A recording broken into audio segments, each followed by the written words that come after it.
हमारे चारों ओर फैले हुए इस विराट और अद्भुत तारामंडल तथा इस विशाल और अति सुंदर प्रकृति को देखने के बाद हमारा अंतर्मन गहन विचारों में डूब जाता है और सोचता है कि आखिर ये जगत कैसे बना और कौन है इस विशाल और अद्भुत विश्व का रचयिता। पुरातन काल से हम मानव उस अद्भुत सृष्टि रचयिता को मंदिर, मस्जिद, चर्च आदि में ढूंढ रहे हैं और उसकी इस अद्वितीय ब्रह्मांड की संरचना को जानने के लिए विज्ञान भी बहुत समय से गहन संशोधन कर रहा है। हमारा एक चिंतनशील व्यक्तियों का समूह है जो विज्ञान और अध्यात्म के अभ्यास से इस विशाल और अद्भुत विश्व और उसके रचयिता को जानने की कोशिश कर रहा है। हमने चिंतन और ध्यान के द्वारा जो अनुभव और खोज की है वो इस छोटी सी फिल्म में हम संसार को बताना चाहते हैं। इस फिल्म में जो भी बातें बताई और दिखाई गई हैं वो हमारी अपनी सोच प्रणाली है, इसलिए दिखाए गए विचार और बातें अगर किसी के विचारों और बातों से मिलती होंगी तो वो सिर्फ एक संयोग हो सकता है। ये कहानी हमारे अंतर जगत और बाह्य जगत की अद्भुत यात्रा है। समय की कमी के कारण हर एक विषय को संक्षिप्त रूप में समझाया गया है। आप ये फिल्म देखकर अपने विचार हमें ब्लॉग पर भेज सकते हैं। आज हम देख रहे हैं मानव सभ्यता विज्ञान के द्वारा अति प्रगत हुई है, लेकिन अपने नैतिक मूल्यों के पतन द्वारा मानव ने हिंसाचार, आतंकवाद, धर्मों के लिए युद्ध और शीत युद्ध, गरीबी, ड्रग्स, बीमारियां, आणविक शस्त्रों का निर्माण, बिगड़ी हुई अर्थव्यवस्था आदि अनेक सामाजिक, आर्थिक, धार्मिक और राजकीय समस्याओं को जन्म दिया है, जिसके कारण आज सभी मानव जाति दुखी और अशांत हैं, क्योंकि हमने विज्ञान और आध्यात्म को बांटकर अलग अलग कर दिया है। लेकिन वो तो एक ही सिक्के के दो पहलू हैं। सुप्रसिद्ध वैज्ञानिक निकोला टेस्ला ने कहा था कि जब विज्ञान पराभौतिक शक्तियों का अध्ययन करेगा तब वो कम समय में इतनी उन्नति करेगा जो अब तक अनेक शतकों में नहीं हुई है। लेकिन आज के वैज्ञानिक पराभौतिक शक्ति को न मानने के कारण विश्व के अंत के प्रश्नों में उलझ गए और उन्हें सही मात्रा में इस विश्व और उसकी प्रणालियों का ज्ञान नहीं हो रहा है। इसीलिए कहा जाता है कि परमात्मा के असली स्वरूप को न जानने के कारण आध्यात्म भटक गया और ईथर को न जानने के कारण विज्ञान भटक गया है। जिस दिन हम मनुष्य इस पराभौतिक शक्ति और ईथर शक्ति का अध्ययन करेंगे तब हम इस संसार को स्वर्णिम युग में परिवर्तित कर सकते हैं। 20वीं शताब्दी के शुरुआत में इस महान वैज्ञानिक ने दुनिया को ईथर शक्ति से आविष्कार कर अनेक संशोधन और उपकरण खोजकर बहाल किए। उनकी इच्छा थी कि सारी मानव जाति इन यंत्रों के द्वारा प्रकृति की इस ईथर की मुक्त ऊर्जा को उपयोग में लाए, लेकिन दुनिया की संकुचित और लालची राजकीय व्यवस्था ने उन्हें संसार के सामने नहीं लाया। उनके सारे संशोधन को गुप्त दस्तावेजों में बंद कर दिया और उनके हजारों संशोधन और ईथर पर चलने वाले उपकरण जो मानव जाति को मुक्त ऊर्जा देने के लिए बनाए थे जब्त किए। एक महान वैज्ञानिक दुनिया की नजरों से बाहर हो गया, लेकिन सत्य में बहुत ताकत होती है जो एक दिन इस दुनिया के सामने प्रत्यक्ष जरूर होगा। समय के निष्पक्ष हाथों ने विज्ञान के उन सत्यों को सामने लाया है जो सत्य हजारों सालों से छिपाए गए थे। इस फिल्म द्वारा स्वार्थी लोगों के जरिए आध्यात्म और विज्ञान में जो दीवार खड़ी की गई है वो एक ही पल में टूट जाएगी और फिर से आध्यात्म और विज्ञान का संगम होकर ये विश्व सुखमय बनने के कार्य में मदद करेगा। आज समस्त मानव जाति ऊर्जा के लिए भारी मात्रा में तेल, कोयला, गैस आदि का उपयोग कर इस पृथ्वी के वातावरण को दूषित कर रही है और साथ साथ इसी ऊर्जा की दौड़ में दुनिया में अनेक युद्ध और कूटनीतियां होकर संसार में दुख एवं अशांति बहुत मात्रा में बढ़ गई। आज मानव अपने आधुनिकीकरण द्वारा इस धरती के पर्यावरण में हर साल 40 अरब टन कार्बन डाइऑक्साइड फेंक रहा है इसके कारण पृथ्वी का सरासरी तापमान हर साल बढ़ रहा है और पृथ्वी के भूभाग से 60 मील ऊंचाई पर ओजोन वायु का नीले रंग का परत है, उसमें बड़े बड़े छेद आ रहे हैं। इस हरित गृह परिणाम के कारण दक्षिण और उत्तरीय ध्रुव की बर्फ पिघल रही है और सागर के पानी का स्तर बढ़ रहा है। आज दुनिया में अनेक तूफान, सुनामी, चक्रवात और भूचाल आदि ज्यादा संख्या में आ रहे हैं। दुनिया का 96% बर्फ इन दोनों ध्रुवों पर जमा है और अगर ये सारा बर्फ पिघल गया तो समुद्र की ऊंचाई 300 से 400 फीट बढ़ सकती है, जिससे दुनिया भर में समुद्र किनारों पर बसे सारे शहरों का विध्वंस हो सकता है। मानव अपने गलत कर्मों द्वारा पृथ्वी के पर्यावरण का नाश कर रहा है और दूसरी ओर अपने ही विनाश के लिए हजारों आणविक बॉम्ब्स बना रहा है। वर्तमान समय सारी दुनिया में 50,000 से भी ज्यादा आणविक बॉम्ब्स होने की संभावना है। एक ही टी-जार बॉम्बा नामक बॉम्ब से विश्व के बड़े से बड़े शहर का पूरा विध्वंस हो सकता है। इस आणविक शस्त्रों पर अब तक 5,000 अरब डॉलर्स जितना खर्च हो चुका है और भी खर्च हो रहा है। मानव अपने ही विनाश के लिए स्वयं ही जोरदार तैयारियां कर रहा है। साथ साथ दुनिया भर के भूवैज्ञानिकों ने यह पता लगाया कि पृथ्वी की चुंबकीय शक्ति कम होती जा रही है। अमेरिका के सरकारी पर्यावरण विज्ञान सेवा संस्थान द्वारा दिए गए निबंधानुसार सन 1835 से 1985 तक पृथ्वी के चुंबकीय क्षेत्रों के अध्ययन द्वारा ये निष्कर्ष निकाला गया कि पृथ्वी की चुंबकीय शक्ति प्रति वर्ष 5% कम होती जा रही है। गणितीय अध्ययन द्वारा भूवैज्ञानिक कहते हैं कि इसी रफ्तार से अगर चुंबकीय शक्ति कम होती जाएगी तो आने वाले कुछ ही सालों में वो बहुत कम हो जाएगी, जिस कारण पृथ्वी के ध्रुवों में परिवर्तन आने की संभावना है। पृथ्वी का चुंबकीय क्षेत्र अनेक बार बदल चुका है और इसके सबूत भूवैज्ञानिकों को अंटार्कटिका महासागर के गहरे भूतल में मिले हुए हैं। पृथ्वी की चुंबकीय शक्ति कम होने के कारण दुनिया भर में भूकंप और सुनामी ज्यादा मात्रा में आ रहे हैं। ये सारी घटनाएं भविष्य में आने वाली विशाल सृष्टि परिवर्तन की निशानियां हैं। अब सृष्टि के परिवर्तन के लिए विश्व की अनोखी योजना कार्यान्वित होती दिखाई दे रही है। ब्रह्मांड में सृष्टि चक्र के आदि बिंदु के सानिध्य में 108 दिव्य शक्तियां सक्रिय हैं और ये शक्तियां संपूर्ण विश्व में व्यापक गुप्त रीति से परिवर्तन कर रही हैं। अब परिवर्तन का वो समय आ पहुंचा है, क्योंकि परिवर्तन ही इस सृष्टि का अविनाशी नियम है। संसार की हर चीज को सतो, रजो और तमो इन अवस्थाओं से गुजरना पड़ता है। ये विराट विश्व एक अद्भुत और अविनाशीय चक्रीय प्रणाली है, जिसमें परमात्मा, प्रकृति और हम आत्माओं का अद्भुत संबंध है तथा सृष्टि के इन अद्भुत और मूलभूत सिद्धांतों के आधार पर यह सृष्टि का अजब खेल अनादि से लेकर अनंत तक चलता रहता है। परमात्मा इस परिवर्तन के चक्र में आते नहीं हैं, इसलिए सदैव सतो प्रधान रहते हैं।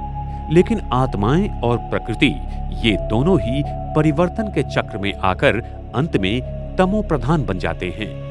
तब कलयुग के अंत में स्वयं परमात्मा इस सृष्टि पर आकर परिवर्तन की प्रक्रिया द्वारा आत्माओं और प्रकृति को फिर से सतो प्रधान बना देते हैं। विश्व की अनावश्यक ऊर्जा शून्य होने के बाद इस धरती पर स्वर्णिम युग की शुरुआत हो जाती है। सृष्टि परिवर्तन की ये प्रक्रिया कैसे होगी, यही बात हम आपको संक्षिप्त में बताना चाहते हैं। इस परिवर्तन की अद्भुत प्रक्रिया को जानने के लिए हमें स्वयं को जानना होगा कि हम कौन हैं, हम कहां से आए हैं, ईश्वर कौन है, वो कहां रहता है, इस ब्रह्मांड और पृथ्वी की रचना कैसी है, इसके रहस्यमय गणित और नियम क्या हैं, स्वर्णिम प्रकाशमान ईथर क्या है, एकात्मता दैवी भूमितीय क्षेत्र क्या है, सृष्टि चक्र क्या है, आदि आदि अनेक प्रश्नों के उत्तर हमें खोजने होंगे। इस छोटी सी फिल्म में हमने संसार के बहुत सारे प्रश्नों का हल देते हुए कुछ आध्यात्मिक और वैज्ञानिक सत्य दुनिया के सामने रखे हैं जो अद्वितीय और अद्भुत हैं। हम कौन हैं? Who are we? वास्तव में हम ये भौतिक शरीर नहीं हैं जो विनाशी है। हम एक अविनाशी प्रकाशमय आत्मा हैं जो अजर, अमर और अति सूक्ष्म है। हम आत्मा एक शरीर छोड़ते हैं तो उसे मृत्यु कहा जाता है और नव शरीर में प्रवेश करते हैं तो उसे जन्म कहा जाता है। हम आत्मा हमारी कुंडलिनी की ईथर शक्ति के माध्यम से इस शरीर के सभी 15 ट्रिलियन पेशियों को 7 ऊर्जा चक्रों द्वारा जागृत रखती हैं और मस्तिष्क के पीनियल ग्रंथि द्वारा 100 अरब चेतापेशी के जरिए शरीर को नियंत्रित करती हैं। जब हम आत्मा इस देह का त्याग करते हैं तब वही ईथर शक्ति जो हमारी आत्मिक शक्ति का मुख्य अंग है शरीर से हमारे साथ निकल जाती है और ये शरीर मृत हो जाता है। हम आत्माएं अपने पवित्रता की शक्ति द्वारा हमारे डीएनए पर प्रभाव डालते हैं और हमारे कर्मों के अनुसार हमारे डीएनए की संरचना होती है जिससे फिर हमारे शरीर का निर्माण होता है। इसीलिए जैसे हमारे पूर्व जन्म के कर्म होंगे वैसे ही हमारा शरीर और जन्म स्थान होता है। हम आत्माएं एक शरीर छोड़ दूसरा मानवीय शरीर ही लेती हैं, न कि कोई पशु की योनि में जाती हैं, क्योंकि मानव और पशुओं के डीएनए संपूर्णतः भिन्न हैं। प्रसिद्ध भौतिक वैज्ञानिक पेनरोज ने कहा है कि मानवीय चेतना ये क्वांटम गुरुत्वीय शक्ति है और ये मानवीय चेतना मस्तिष्क से नहीं बनती लेकिन क्वांटम गुरुत्वीय शक्ति की मूलभूत कंपन वृत्ति है। वैज्ञानिक पेनरोज और उनके सहयोगी वैज्ञानिक टॉमर ऑफ ने मानवीय चेतना को अति सूक्ष्म अवकाश की मूलभूत कंपन वृत्ति कहा है जो क्वांटम गुरुत्वीय शक्ति के द्वारा मानवीय मस्तिष्क पर कार्य करती है। आत्मा की सूक्ष्मता प्लैंक भूमिति 1.616 गुना 10⁻³ मीटर से भी अति सूक्ष्म है जिसकी ऊर्जा की तरंगें प्लैंक समय 5.39 गुना 10⁻44 सेकंड में होती है। मानवीय मस्तिष्क का न्यूरॉन्स ये मूलभूत कंपन को पकड़ लेता है और इसके साथ वार्तालाप करता है। इस अति सूक्ष्म आत्मा में जानकारी भंडारण करने की क्षमता 1.568 गुना 10 रेज़ 55 सेकंड है जो कि बहुत ही अद्भुत है। इतनी जानकारी भंडारण करने के लिए संगणक को 1.568 गुना 10 रेज़ 31 टेट्राबाइट इतनी हार्ड डिस्क्स लगेंगी। वैज्ञानिक इस क्वांटम बेसिक फ्रीक्वेंसी और वाइब्रेशन को अभी तक वैज्ञानिक उपकरणों द्वारा नहीं जान पाए, इसलिए वो इस बात को एक कल्पना मानते हैं। उनका कहना यह है कि मानवीय चेतना मस्तिष्क का ही एक अंग है जो एक गलत मान्यता है। वास्तव में हम ही इस अति सूक्ष्म आध्यात्मिक गुरुत्वीय ऊर्जा हैं जिसकी मूलभूत कंपन वृत्ति के द्वारा हम मस्तिष्क के न्यूरॉन्स पर एकात्मता दैवी भूमितीय क्षेत्र के द्वारा संदेशों का आदान प्रदान करते हैं और मस्तिष्क के पीनियल ग्रंथि के द्वारा सारे शरीर को उसके 7 ऊर्जा चक्रों द्वारा चलाती है। हम आत्मा मस्तिष्क के द्वारा इस शरीर को कैसे चलाते हैं ये अति गहन विषय हम विस्तार रूप में अगले भाग में बताएंगे। हम कहां से आए? आत्माओं की दुनिया, अनेक मितीय अति शक्तिशाली प्रकाशमान ईथर जगत। शेक्सपियर ने कहा कि दुनिया एक रंगमंच है और हम सभी अभिनेता हैं। हम सभी आत्माएं वास्तव में धरती पर जैसे मेहमान हैं। हम आत्मा इस विशाल भौतिक विश्व के पार उस परा भौतिक विश्व के रहिवासी हैं। हम सभी आत्माएं इस परम धाम में एक उल्टे कल्पवृक्ष की तरह विराजमान होती हैं जहां सभी धर्म की आत्माओं का अलग अलग ऊर्जा क्षेत्र है। इस विराट मनुष्य रूपी कल्प वृक्ष का बीज स्वयं परमात्मा शिव हैं। आज के विज्ञान को ज्ञात होने वाले भौतिक जगत के ऊपर ये 6 मितीय जगत अनेक ईथर ऊर्जा के स्तरों से बना हुआ है जिसको सिर्फ गहरे ध्यान के प्रयोग से ही खोजा जा सकता है। इस पराभौतिक विश्व को ही योगी लोग शांति धाम, निर्वाण धाम, ब्रह्मलोक, परम धाम या 7वां आसमान कहते हैं जो प्रकृति का छठा महातत्व स्वर्णिम प्रकाश कणों तथा ईथर ऊर्जा से बना हुआ है। इस परम धाम में हर धर्म की आत्माओं का अपना ऊर्जा का विभाग है, जहां आत्माएं अपने असली पवित्र और शांति स्वरूप में रहती हैं। ये अद्भुत जगत अति प्रकाशित ईथर ऊर्जा से भरा हुआ है और इसकी ईथर O9 से लेकर ईथर O6 ऊर्जा की अनेक परतों में ये भौतिक जगत बंदिस्त है। ये विशाल भौतिक विश्व जो 4 मितीय है, जिसमें वस्तु 3 मितीय तथा समय 1 मितीय है, उस अनेक मितीय पराभौतिक विश्व का एक अंग है। इस पराभौतिक विश्व में समय 3 मितीय तथा वस्तु 1 मितीय हो जाते हैं। आज के वैज्ञानिकों को विश्व का आधा भाग ही पता है, लेकिन उसके ऊपर भी आधा भाग है, जिसमें सूक्ष्म वतन और मूल वतन समाविष्ट है। अगर हम आज ज्ञात होने वाले ब्रह्मांड के आधे हिस्से को ऊपरी हिस्से से जोड़ देंगे तो वो एक संपूर्ण ब्रह्मांड बनेगा जो 10 मितीय है, और तभी ब्रह्मांड के संदर्भ में खोजे गए सूत्रों का सही हल निकलेगा। ब्रह्मांड के 3 लोक हैं। एक स्थूल वतन, यहाँ मनुष्य, प्राणी मात्राएं एवं 5 तत्वों का वास्तव्य है। 2 सूक्ष्म वतन, ये विश्व का ऐसा आकाश के पार का भाग है जहां तक मनुष्य अपने सूक्ष्म शरीर के द्वारा ही जा सकता है। 3 मूल वतन, यहाँ पर सर्वोच्च सत्ता परमात्मा शिव एवं आत्माओं का वास्तव्य है, और इसी मूल वतन में छठा महातत्व ईथर बड़ी मात्रा में है। परमात्मा कौन है? उनका वास्तव्य कहां पर है? इस अद्भुत महातत्व में हम आत्माओं के परम पिता परमात्मा शिव अंतिम 10वें मितीय स्थान में विराजमान हैं। वो अत्यंत तेजोमय, प्रकाशमान और अति शक्तिशाली हैं, जिसकी हम कल्पना भी नहीं कर सकते हैं। परमात्मा सारी शक्तियों के, गुणों के असीम सागर हैं, जिनका वर्णन पृथ्वी का कागज, सागर की स्याही और झाड़ की कलम से लिखा नहीं जा सकता। परमात्मा को संसार के बहुत सारे लोग सर्वव्यापी कहकर उन्हें सृष्टि के कण कण में मानते हैं, लेकिन परमात्मा की अति उच्च ऊर्जा की हमें सही पहचान न होने के कारण ईथर ऊर्जा को ही हम परमात्मा मानने लगे। भौतिक जगत के 5 तत्व अग्नि, पृथ्वी, वायु, जल और आकाश, इनमें ये ईथर शक्ति विद्यमान है, जिसके कारण इन 5 तत्वों में ऊर्जा, वस्तुमान एवं बल का निर्माण होता है। लोगों ने इस ईथर तत्व को ही परमात्मा मान लिया, और इसी तरह परमात्मा सर्वव्यापी है, ये गलत मान्यता सारे जगत में प्रचलित हो गई। भौतिक शास्त्र के एकात्मता क्षेत्र सिद्धांत के अनुसार विश्व के सभी 4 मूलभूत बल 10 मितीय विश्व में अति प्रचंड ऊर्जा माना 10 रेज 19 गीगा इलेक्ट्रॉन वोल्ट में एकत्रित हो सकते हैं। ये वही जगत है जहां भौतिक जगत के सारे मूलभूत बल एकात्मता दैवी भूमिति क्षेत्र में एकत्रित हो जाते हैं, जो अति प्रकाशित ईथर O9 की अनंत शक्ति से भरा हुआ है।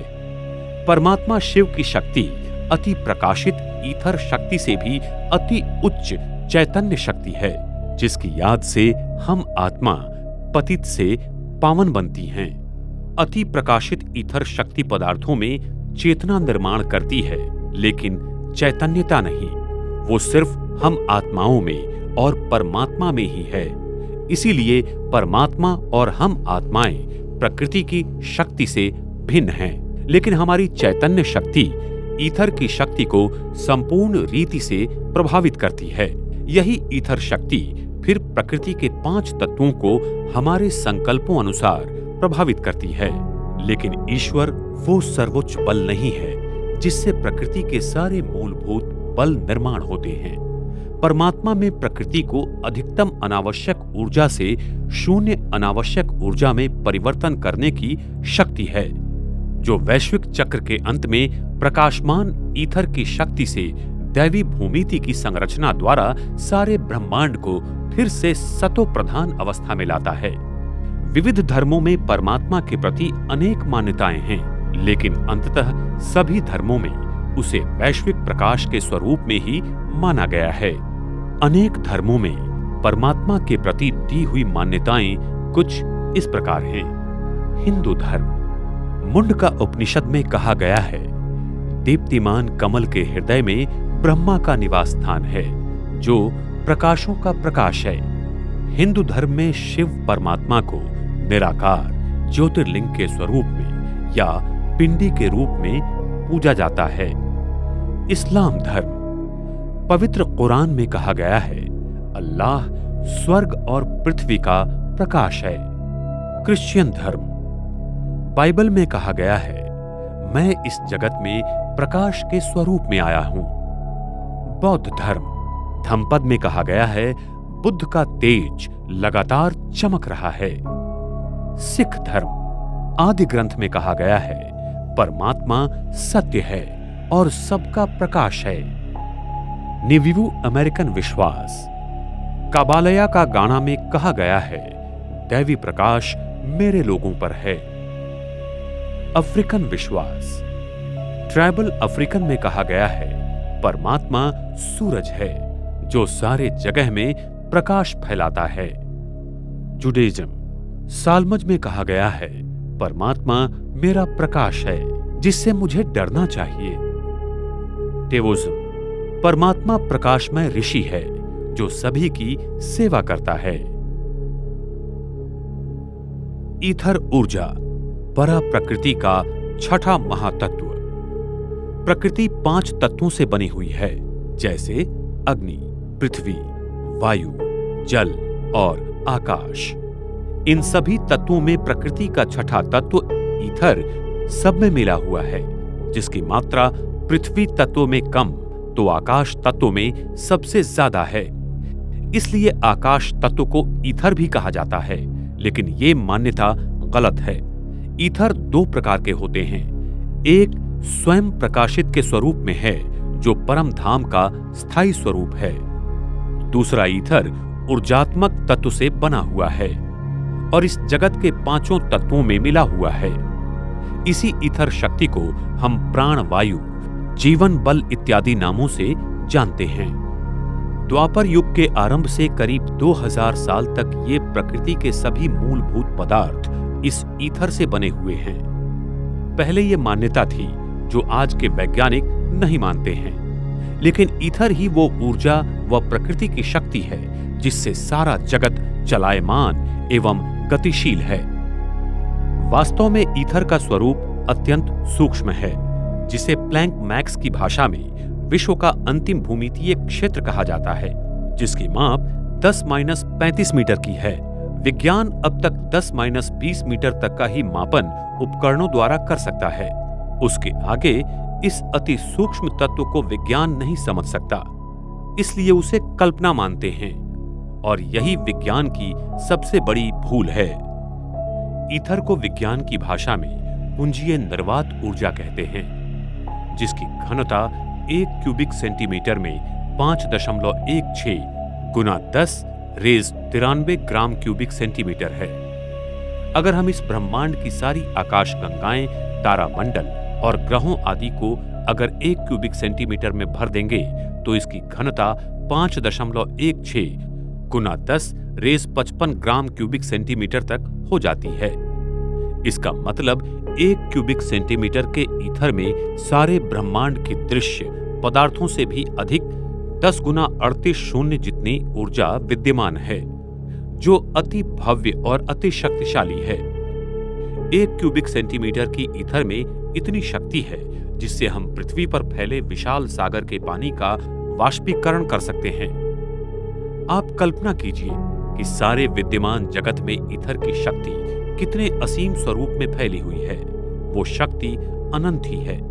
तो जिस ईथर शक्ति से सारा ब्रह्मांड चलता है, वही शक्ति या बल इन 5 तत्वों में समाई हुई है। उसे विज्ञान ने नहीं मानने के कारण उन्हें भौतिक क्षेत्र के एकात्मता सिद्धांत के समीकरण सूत्र नहीं मिल रहे हैं। बिना ईथर के अस्तित्व के विज्ञान सृष्टि के अद्भुत रहस्यों को तथा एकात्मता सिद्धांत को नहीं खोज सकता। यही ईथर प्रकृति के तत्वों के साथ एक एकात्म भूमितीय क्षेत्र के माध्यम से काम करता है, न कि एकात्म क्षेत्र के समीकरणों में। प्रकृति का गणित भूमिति में है, न कि बीज गणित में। ईथर को दैवी भूमिति की माध्यम से जाना जा सकता है, जिसकी खोज द्वापर युग के आरंभ में हुई थी और अनेक प्राचीन सभ्यताओं ने इसका उपयोग कर अनेक अद्भुत वास्तुशिल्पों का निर्माण किया था, जैसे इजिप्ट के पिरामिड्स, ईस्टर आइलैंड, माया संस्कृति के पिरामिड्स आदि आदि। उन्हें पता था कि पृथ्वी की ईथर को ग्रहण करने की क्षमता कम हो रही है, इसलिए उन्होंने पृथ्वी के ले लाइन पर इन पिरामिड्स, मंदिरों आदि ईथर ऊर्जा को खींचने वाली वास्तुशिल्पों का निर्माण किया था, जिससे पृथ्वी को वो ईथर शक्ति मिल सके। लेकिन समय के साथ साथ पृथ्वी के केंद्रीय गाभा को वो शक्ति कम मिलती गई और आज पृथ्वी का केंद्र बहुत ही कम मात्रा में ईथर शक्ति को ग्रहण कर पा रहा है, जिस कारण पृथ्वी पर बहुत प्रकार की प्राकृतिक आपदाएं आ रही हैं और समय प्रति समय इसमें बढ़ोतरी हो रही है। हम आत्माओं की मानसिकता व संकल्प शक्ति, जिसे चेतना क्षेत्र भी कह सकते हैं, वो ईथर की भूमितीय क्षेत्र पर पूर्णतः प्रभाव डालता है। अगर हमारे संकल्प शुद्ध तथा सात्विक हैं, तो ईथर के द्वारा 5 तत्वों की प्रकृति भी सात्विक और शुद्ध हो जाएगी। अगर हमारे संकल्प अशुद्ध या तामसी हैं, तो आज हम दुनिया का जो हाल है वो देख ही रहे हैं। वास्तव में हम मनुष्यों के संकल्प एवं विचार ही पृथ्वी का चुंबकीय क्षेत्र बनाते हैं और बिगाड़ते भी हैं, जिसका उदाहरण हम 9/11 का देते हैं। उस दुखद घटना के समय वैज्ञानिकों को पृथ्वी के चुंबकीय क्षेत्र में भारी बदलाव नजर आए थे और उन्हें बहुत आश्चर्य हुआ कि ये कैसे हुआ। लेकिन जब सभी मनुष्य एक ही संकल्प करते हैं, तो उसकी प्रतिध्वनि आवृत्ति पृथ्वी के चुंबकीय क्षेत्र को बदल देती है। दुनिया भर के बहुत सारे लोगों ने इस घटना के प्रति एक ही समय पर दुख व्यक्त किया और इसी समय पर ग्लोबल कोहेरेंस नेटवर्क द्वारा पाए गए जानकारी में ग्लोबल रेजोनेंस परिणाम पाया गया। प्रसिद्ध वैज्ञानिक निकोला टेस्ला ने कहा था कि पृथ्वी की कंपन आवृत्ति 6 से 8 हर्ट्ज के बीच में है, जो कि हमारे हृदय के कंपन आवृत्ति के समान है। इसलिए मानव का जागृत क्षेत्र ईथर शक्ति पर बहुत गहरा प्रभाव डालता है। यह अति सूक्ष्म ईथर हम मनुष्य आत्मा की चेतना से अव्यक्त दैवी भूमितीय क्षेत्र के द्वारा जुड़ा हुआ है, जिसकी खोज आज तक नहीं हुई है। जिस दिन हम इस अति सूक्ष्म क्षेत्र की खोज करेंगे, उस दिन हम ब्रह्मांड के सारे रहस्य को जान पाएंगे। प्रकृति में ईथर 4 स्वरूप में 5 तत्वों पर कार्य करता है, जिससे सारा ब्रह्मांड और सजीव सृष्टि कार्यरत है। 1. सौम्य ऊर्जा ईथर, जिसका स्वरूप रेडियल एक्सपेंसिव सेंट्रीफ्यूगल के रूप में है, जो प्रकंपनों की जैविक बलों को एकत्रित करता है, जिससे पृथ्वी जैविक जीवों का निर्माण करती है। 2. प्रकाशमय ईथर, इसका स्वरूप भी रेडियल एक्सपेंसिव सेंट्रीफ्यूगल के रूप में है, जो प्रकृति के पदार्थों को दृश्यमान बनाता है। ये पशु पक्षी और मानव में देखने की क्षमता का निर्माण करता है। प्रकृति के प्रकाश कणों की गति और ऊर्जा को ये नियंत्रित करता है। 3. रासायनिक ईथर, इसका स्वरूप सक्शनल कॉन्ट्रैक्टिव सेंट्रीपीटल का है, जो प्रकृति की सभी क्रिया प्रक्रियाओं की संरचना में सुसंगति लाता है। 4. जीवन ईथर, इसका स्वरूप भी सक्शनल कॉन्ट्रैक्टिव सेंट्रीपीटल जैसा है और वो वस्तु के ऊर्जा और उसके आसपास के अवकाश को एकत्रित करता है। प्रकृति के 5 ही तत्वों की शक्ति का 7 रूपों में ऊर्जाकरण बिखरा हुआ होता है। जैसे विद्युत चुंबकीय शक्ति का ऊर्जाकरण प्रकृति में गामा किरणों से लेकर रेडियो वेव तक दिखाई देता है। प्रकृति के 4 मूलभूत बल हैं, जैसे गुरुत्वीय बल, अणु का तीव्र बल, दुर्बल बल और विद्युत चुंबकीय बल आदि ईथर के इन्हीं चारों ऊर्जा स्वरूपों का परिणाम है। ईथर की शक्ति से हम प्रतिगुरुत्वीय क्षेत्र का भी निर्माण कर सकते हैं, जिससे हम पृथ्वी के ऊपर और इस धरती पर कहीं भी बिना ईंधन के घूम सकते हैं। यही ईथर सारे ब्रह्मांड में 99.99% व्यापक है। सारे दृश्यमय वस्तुमान इस ब्रह्मांड में सिर्फ 0.01% है जो हमें इन नेत्रों से दिखाई देता है। ये रचना अजब और गजब है। इस सृष्टि की और उसके भूमितीय सिद्धांतों की इसी ईथर से प्रकृति बनती है, तो अवकाश प्रकृति का निर्माण करता है, न कि प्रकृति अवकाश का निर्माण करती है। लेकिन आज विज्ञान सिर्फ प्रकृति का ही संशोधन कर रहा है। जिस दिन विज्ञान ईथर पर संशोधन करेगा, उस दिन हमें सृष्टि के सारे अद्भुत नियम और शक्तियों का ज्ञान होगा। एकात्मता दैवी भूमितीय क्षेत्र। दैवी या ईश्वरीय भूमिति प्रकृति के 5 तत्वों की अपनी एक भूमिति संरचना है। भौतिक जगत के 5 तत्व पृथ्वी, जल, अग्नि, वायु और आकाश को 5 प्लेटोमिक्स भूमिति के रूप में जाना जाता है। प्राचीन सभ्यता और संस्कृति में इसे दैवी भूमिति के रूप में देखा गया है। द्वापर युग की शुरुआत में इन 5 तत्वों की एक ही एकात्मता दैवी भूमिति संरचना को जानने की कोशिश की थी। जैसे जीवन का भूत फ्लावर ऑफ लाइफ की संरचना में विश्व की 13 वर्तुलाकार प्रणालियों के नियमों की निर्माण की संरचना देखी जा सकती है। इसी संरचना में वेसिका पीसीस, मेटाट्रॉन्स क्यूब तथा ट्री ऑफ लाइफ आदि प्राकृतिक भूमिति की संरचना देखी जा सकती है। ये चिन्ह संसार के सभी प्राचीन संस्कृति की कलाकृति में पाए जाते हैं। इन्हीं चिन्हों द्वारा पिरामिड जैसी संरचना से मानव ने ईथर शक्ति को जीवन में संचालित करने का प्रयत्न किया था। संगीत के 7 स्वर इसी दैवी भूमिति से निर्माण होते हैं। इस ब्रह्मांड की प्रतिध्वनि आवृत्ति ओम की ध्वनि में है। प्रकृति के 5 तत्वों की मूलभूत भूमिति संरचना एक दूसरे के साथ फिबोनाची और गोल्डन रेशियो द्वारा पदार्थों का निर्माण तथा क्रिया प्रक्रिया करती रहती है। वर्तमान समय में विज्ञान इन भूमिति क्षेत्र को नहीं मानते। इसके कारण वो ईथर शक्ति को समझ नहीं सकते और प्रकृति की अद्भुत संरचना से दूर चले गए, मानो अंधेरे में भटक गए। वर्तमान समय में मनुष्य ने खोजे हुए सारे मूल द्रव्य की संरचना प्रकृति की इस दैवी गुण भूमिति द्वारा सिद्ध की जा सकती है। इसका परिचय 1980 में वैज्ञानिक रॉबर्ट ने किया था, लेकिन आधुनिक विज्ञान ने इसे मानने से इनकार किया। हम आत्माओं का चेतना भूमितीय क्षेत्र है जो ईथर से दैवी भूमिति द्वारा कार्य करता है। इस सृष्टि में जो ऊर्जात्मक ईथर है वो O6 के प्रकार का है। परम धाम में जो ऊर्जाशील ईथर है वो स्वयं प्रकाशित ईथर है जो O9 के प्रकार का है, जिसकी दैवी भूमिति संरचना अत्यंत महीन और अति शक्तिशाली है। सृष्टि की ये अति सूक्ष्मता अति भव्य और अद्भुत है। ये विराट विश्व, परमात्मा, हम आत्माएं और प्रकृति की अद्भुत कार्यप्रणाली एक ही अद्वितीय दैवी भूमिति द्वारा कैसे कार्य करती है और ये अद्भुत अनादि खेल आदि से अंत तक कैसे चलता रहता है, इस रहस्य को हम अगली बार विस्तार से जानेंगे। ब्रह्मांड की संरचना। प्रसिद्ध वैज्ञानिक निकोला टेस्ला ने कहा है कि अगर आप विश्व को जानना चाहते हो तो ऊर्जा, आवृत्ति और कंपन के बारे में सोचो। इस विशाल भौतिक विश्व के पार पराभौमिक विश्व जो प्रकृति का 6ठा महातत्व स्वर्णिम प्रकाश कणों तथा ईथर ऊर्जा से बना हुआ है। इस 6ठे महातत्व या पराभौतिक जगत को विज्ञान की भाषा में प्रति तत्व कहते हैं और ये अद्भुत महातत्व इस विराट भौतिक विश्व को इस शुभ्र विवर द्वारा जोड़ा हुआ है। ये शुभ्र विवर इस अद्भुत और अति शक्तिशाली विश्व का द्वार है जिसमें सारे ब्रह्मांड को घुमाने की विराट शक्ति है।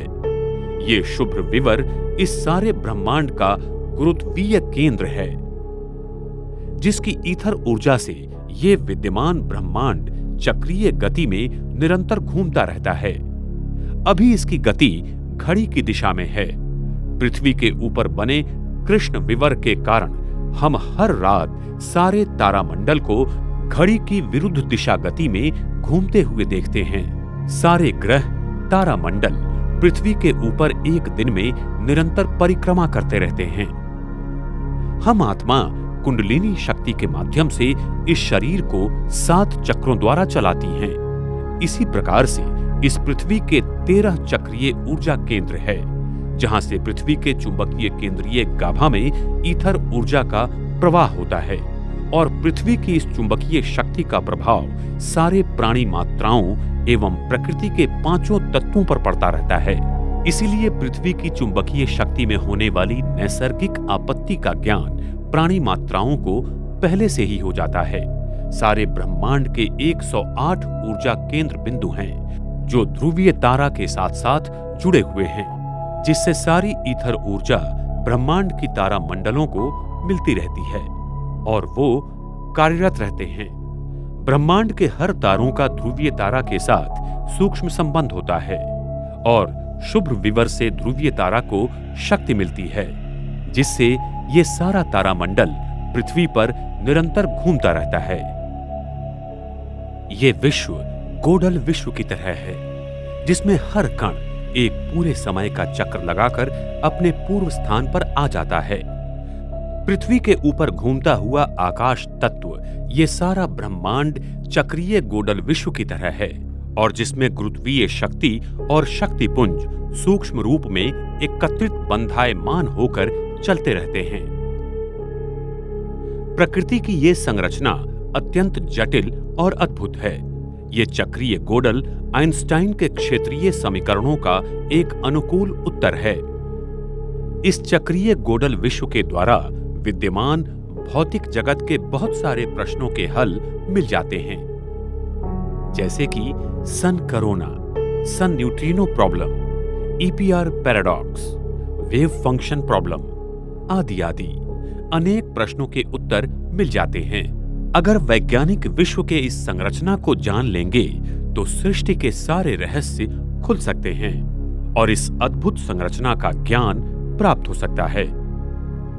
इस 4 मितीय विश्व के पार 5 से 10 मितीय विश्व के ऊर्जाओं का शक्तिशाली आवरण है, जिसमें ये विद्यमान जगत बंदिस्त है।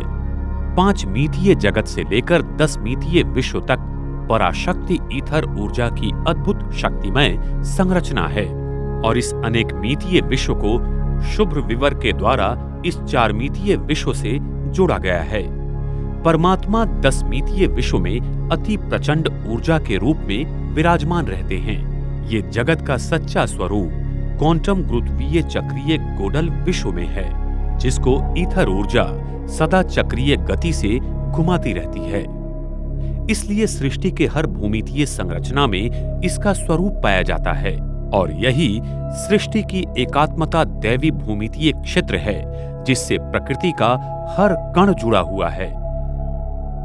वैज्ञानिक प्रकृति के इस दैवी भूमिति को नहीं मानते, इसलिए प्रकृति की रचना को देखकर अत्यंत दंग रह जाते हैं और सोचते हैं कि ये कैसे बना है। इस सृष्टि की रचना 5 तत्व तथा 5 मूलभूत बलों से हुई है। 5 तत्व मुख्यतः पृथ्वी, जल, अग्नि, वायु और आकाश, और मुख्य बल है गुरुत्वीय बल, विद्युत चुंबकीय बल, अणु के क्षीण बल तथा तीव्र बल और अंत में ईथर बल। वर्तमान समय में वैज्ञानिक सृष्टि के अणु, रेणु और इसके भी अति सूक्ष्म कणों की रचना और उनके बलों की कार्यप्रणाली पर संशोधन कर रहे हैं। आज कणीय भौतिक शास्त्र के द्वारा वैज्ञानिक मूलभूत कणों की संरचना के माध्यम द्वारा इस विश्व की एकात्मता क्षेत्र सिद्धांत को ढूंढ रहे हैं। उन्हें लगता है कि शायद इन सभी कणों का कोई मूलभूत कण होगा या इन वैश्विक बलों का भी कोई एक सर्वोच्च बल होगा। अगर हम विश्व की इस एकात्मता क्षेत्र सिद्धांत के गणित समीकरणों को जान लेंगे तो विश्व का आदि, मध्य, अंत या उसके ऊपर नियंत्रण किया जा सकता है। इसी उद्देश्य से महान वैज्ञानिक अल्बर्ट आइंस्टाइन ने 30 साल तक इसी सिद्धांत पर संशोधन किया और आज दुनिया भर के वैज्ञानिक पिछले 60-70 साल से इसी भौतिकी सिद्धांत पर कार्य कर रहे हैं। वैज्ञानिक मुख्य भूल ये कर रहे हैं कि वो सृष्टि के मूलभूत कणों का वर्गीकरण 5 तत्वों के रूपों में नहीं कर रहे हैं और इन्हीं 5 तत्वों के कणों में अद्भुत भौतिक संरचना बनी हुई है। उन सभी संरचना की एक एकात्मता दैवी भूमितीय क्षेत्र है जो सारे कणों को व तत्वों को जोड़कर रखता है, जिससे ये सारा ब्रह्मांड चलता रहता है। वैज्ञानिक इस एकात्मता दैवी भूमितीय क्षेत्र को मानते नहीं, इसलिए वो सृष्टि के इस अद्भुत एकात्मता दैवी भूमितीय क्षेत्र सिद्धांत को खोज नहीं पा रहे हैं। वास्तव में कोई एक मूलभूत कण नहीं है, वह कोई एक मूलभूत बल नहीं है। इस ब्रह्मांड का एकात्म भूमिति क्षेत्र ईथर के आकार के कणों में सजा जाता है। इसी भूमिति क्षेत्र में विश्व के सारे कणों और बलों की एक अद्भुत संरचना छिपी हुई है और उन्हीं संरचना के गणितीय सिद्धांतों पर यह विद्यमान जगत कार्यरत रहता है। यही एकात्मता क्षेत्र हमारे शरीर के 7 ऊर्जा चक्र, पृथ्वी के 13 ऊर्जा चक्र और ब्रह्मांड के 108 ऊर्जा चक्रों को एक ही संरचना में बनाए रखता है। और जब जब ये संरचना बिगड़ जाती है, उसमें अनावश्यक ऊर्जा बढ़ने लगती है, तब स्वयं परमात्मा अपनी इस ध्रुवीय ईथर शक्ति से सारे ब्रह्मांड को फिर से नए में परिवर्तित कर देता है। पृथ्वी की संरचना। ये विराट पृथ्वी अपने आप में एक असीम शक्तियों का और रहस्यों का भंडार है। वास्तव में हमारी ये विशाल पृथ्वी गोल नहीं, बल्कि एक चक्ति की तरह स्थिर है और उस पर यह सारा ब्रह्मांड उस शुभ्र विवर के शक्ति द्वारा एक जालीय पिंजरे की तरह निरंतर चक्रीय दिशा में घूमता रहता है।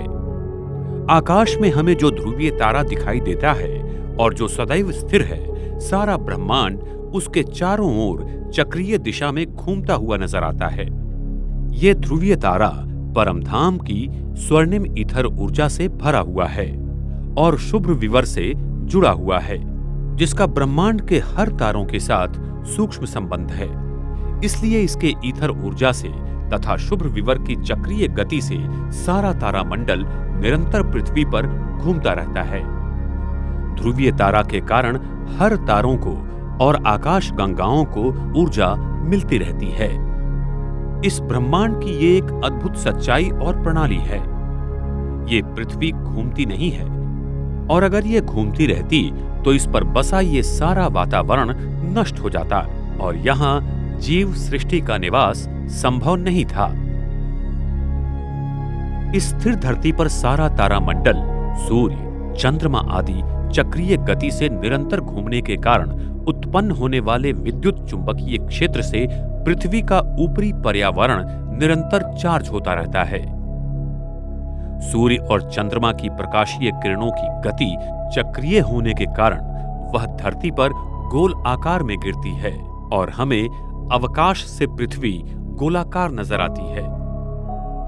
सूर्य और चंद्रमा की प्रकाश की किरणें कृष्ण विवर में से गुजरकर पृथ्वी पर पड़ती हैं। तब वो चक्रीय गति से नीचे की ओर आकर फिर से निर्माण स्थान के लिए जाने की कोशिश करती हैं। उसके कारण हम पृथ्वी पर दिन और रात अनुभव करते हैं तथा सूर्य ग्रहण और चंद्र ग्रहण प्रकाश की इस वक्रीय गति के कारण होता है। जिस जगह पर सूर्य की प्रकाश की किरणें आती हैं वहां दिन, जहां नहीं आती वहां रात हो जाती है। अभी अंतरिक्ष में जो भी यान या उपग्रह चांद या मंगल ग्रहों पर जाने के लिए भेजते हैं, वो पृथ्वी के ऊपर की चक्रीय अवकाशीय संरचना के कारण पृथ्वी के दक्षिण ध्रुव के बाहर के क्षेत्र पर पहुंचते गिर जाते या तो भटक जाते हैं, जो जगह अभी तक खोजी नहीं गई है, क्योंकि अवकाश में जाने के बाद गति कम होने के कारण उस पर पृथ्वी का गुरुत्वीय बल बढ़ जाता है, जिसके कारण यान या उपग्रह की दिशा बदल जाती है और वो चंद्र या मंगल ग्रहों पर जाते ही नहीं हैं। इसीलिए कोई भी यान या उपग्रह चांद या मंगल पर भेजना माना उस देश की संपत्ति और ऊर्जा को नष्ट करने जैसा ही है, क्योंकि पृथ्वी की चक्रीय अवकाशीय संरचना के कारण वहां जाना पूरी तरह से असंभव है। इस धरती पर ही पदार्थों पर त्वरण कार्य करता है। अंतरिक्ष में त्वरण अस्तित्व में नहीं आता है। सभी तारामंडल और ग्रह त्वरण विरहित और वजन रहित हैं और पृथ्वी के ऊपर करीब 36,000 किलोमीटर तक ही त्वरण सूक्ष्म रूप में रहता है। उसके ऊपर त्वरण नहीं रहता है। जिससे सारे उपग्रह चलते रहते हैं। अगर मानव अंतरिक्ष में और ऊपर जाने की कोशिश करता है तो त्वरण समाप्त हो जाता है और अवकाश काल की संरचना में कतरन शुरू हो जाती है, जो अति चक्रीय गति के रूप में है, और इसके कारण मानव पर G20 तक के बलों का कार्य चलता है और मानवीय शरीर मुड़कर आ जाता है। पृथ्वी के ऊपर और नीचे बने हुए कृष्ण विवर के कारण पृथ्वी के ऊपर के अवकाश की ऐसी जटिल रचना बनी हुई है।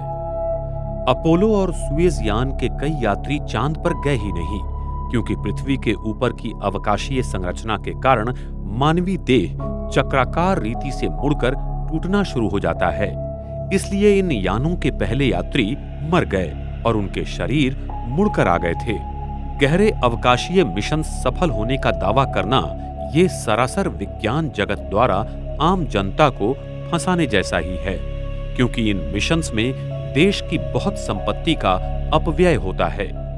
आज सारा विज्ञान यूक्लिडियन भूमिति के आधार पर जगत का अध्ययन करता है और इस धरती पर हमें इसी भूमितीय आधार पर क्षितिज का दृश्य दिखाई देता है, क्योंकि मानव का नेत्र तथा कैमरों के लेंस भी इस भूमितीय रचना द्वारा बने हुए हैं, जिस कारण हम क्षितिज के पार की भूमि को देख नहीं पाते हैं। अगर हम गोडल क्षेत्रीय भूमिति के द्वारा बने हुए लेंसों से क्षितिज को देखेंगे तो हमें क्षितिज के पार की भूमि भी दिखाई देगी, क्योंकि ये जगत गोडल मैट्रिक ज्योमेट्री की संरचना द्वारा बना हुआ है।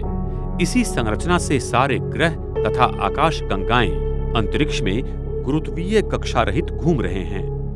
उनमें कोई गुरुत्वीय कक्षा निर्माण नहीं होती है, क्योंकि ये तारामंडल और ग्रह वस्तुमान रहित है, जिनमें गुरुत्वीय बिंदु समान होते हैं और इसके कारण उनके बीच का गुरुत्वीय बल शून्य हो जाता है। ये सारे ग्रह और तारामंडल गोडल विश्व की चक्रीय अवकाश की रचना के सिद्धांत द्वारा चलते रहते हैं और पृथ्वी पर हर दिन पूरा चक्कर लगाते रहते हैं।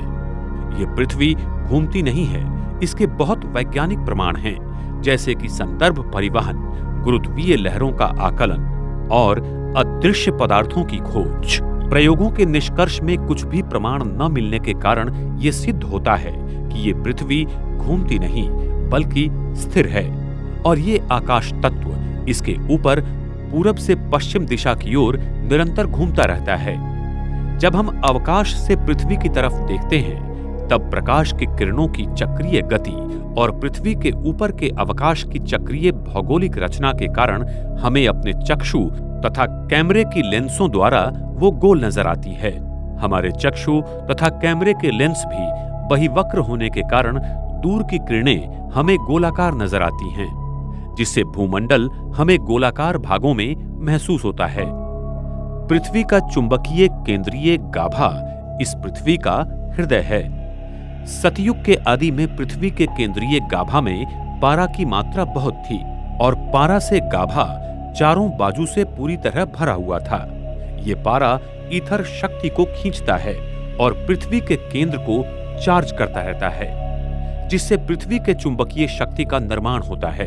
लेकिन जब द्वापर युग आया तब ये पारा बहुत मात्रा में सिलिकॉन में बदल गया और दक्षिण ध्रुव के बाहर की भूमि में फैल गया।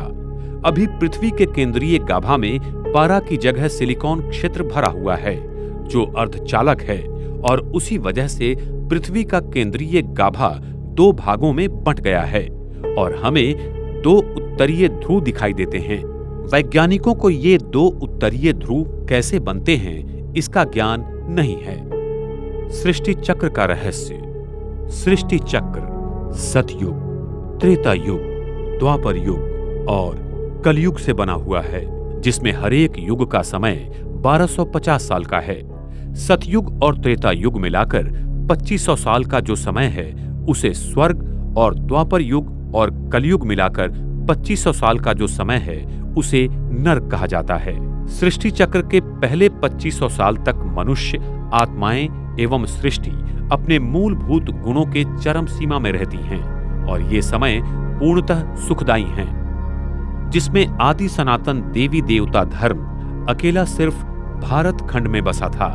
लेकिन द्वापर युग से अनेक धर्मों और खंडों का निर्माण होकर धीरे धीरे मनुष्यों और सृष्टि के गुणों में गिरावट आती गई। अभी का समय सृष्टि परिवर्तन का छोटा सा युग संगम युग कहलाता है। इसी संगम युग में स्वयं परमात्मा भारत भूमि पर माउंट आबू में आकर मनुष्य तन ब्रह्मा का आधार लेकर इस सृष्टि का परिवर्तन कलयुग से सतयुग में करते हैं और अभी ये कल्याणकारी संगम युग भी पूरा हो रहा है। सारे विश्व का इतिहास तथा भूगोल इन चारों युगों से चक्रीय गति से 5000 वर्ष हूबहू गुजरता रहता है। प्राचीन सभ्यता इसे मानवता का वैश्विक समय चक्र कहती थी। संपूर्ण विश्व का नीचे और ऊपर का हिस्सा जोड़ने से विश्व चक्रीय आकार का मिलेगा। विश्व का चक्रीय होने से ही विश्व में होने वाली सारी प्रक्रियाएं चक्रीय हैं, जैसे कि पानी का चक्र, पर्यावरण चक्र, खड़क चक्र, कार्बन चक्र, अन्न चक्र, नाइट्रोजन चक्र, ऋतुओं का चक्र, सूर्यमंडलीय चक्र, दिन और रात का चक्र, पृथ्वी के गाभा की गति का चक्र, एसीएन डीसी विद्युत शक्ति का चक्रीय वहन और प्रकाश भी चक्रीय गति में ही अपना मार्ग पूर्ण करता है। विश्व चक्रीय होने के कारण सारी प्रक्रियाएं चक्रीय गति से चलती हैं और इसीलिए समय भी चक्रीय है, न कि सीधी रेखा में। इसी तरह युगों का भी चक्र है, जिसमें 5000 साल पूरा होने पर पुनरावृत्ति होती है। ये विराट सृष्टि चक्र परमात्मा, आत्माएं और 5 तत्वों की प्रकृति से बना हुआ है और ये तीनों इस विश्व में ऊर्जा के रूप में विद्यमान हैं। थर्मोडायनामिक्स के पहले नियम के अनुसार संपूर्ण विश्व अगर ऊर्जा से बना हुआ है तो इस विश्व का न तो कभी निर्माण हुआ और न ही कभी नष्ट होगा, सिर्फ इसमें परिवर्तन आएगा। इस विश्व के निर्माण के बारे में डार्विन का सजीव उत्क्रांति का सिद्धांत एवं बिग बैंग सिद्धांत सरासर झूठ है, क्योंकि ये थर्मोडायनेमिक पहले नियम के विरुद्ध है और आज तक थर्मोडायनामिक्स के नियमों को कोई भी परिवर्तन नहीं कर पाया और इन नियमों को विश्व भर में माना गया है। तो आइए जानेंगे कि सजीव या विश्व उत्पत्ति के सिद्धांतों की क्या मर्यादाएं हैं। 1. डार्विन का सजीव उत्क्रांति सिद्धांत। दुनिया की कुछ बातें ये पूरी तरह से सिद्ध करती हैं कि डार्विन का सजीव उत्क्रांति का सिद्धांत संपूर्णतः गलत है। जैसे बंदर या गोरिल्ला प्राणियों के डीएनए अगर मनुष्य से तुलना की जाए तो दोनों के डीएनए में 98% का फर्क है।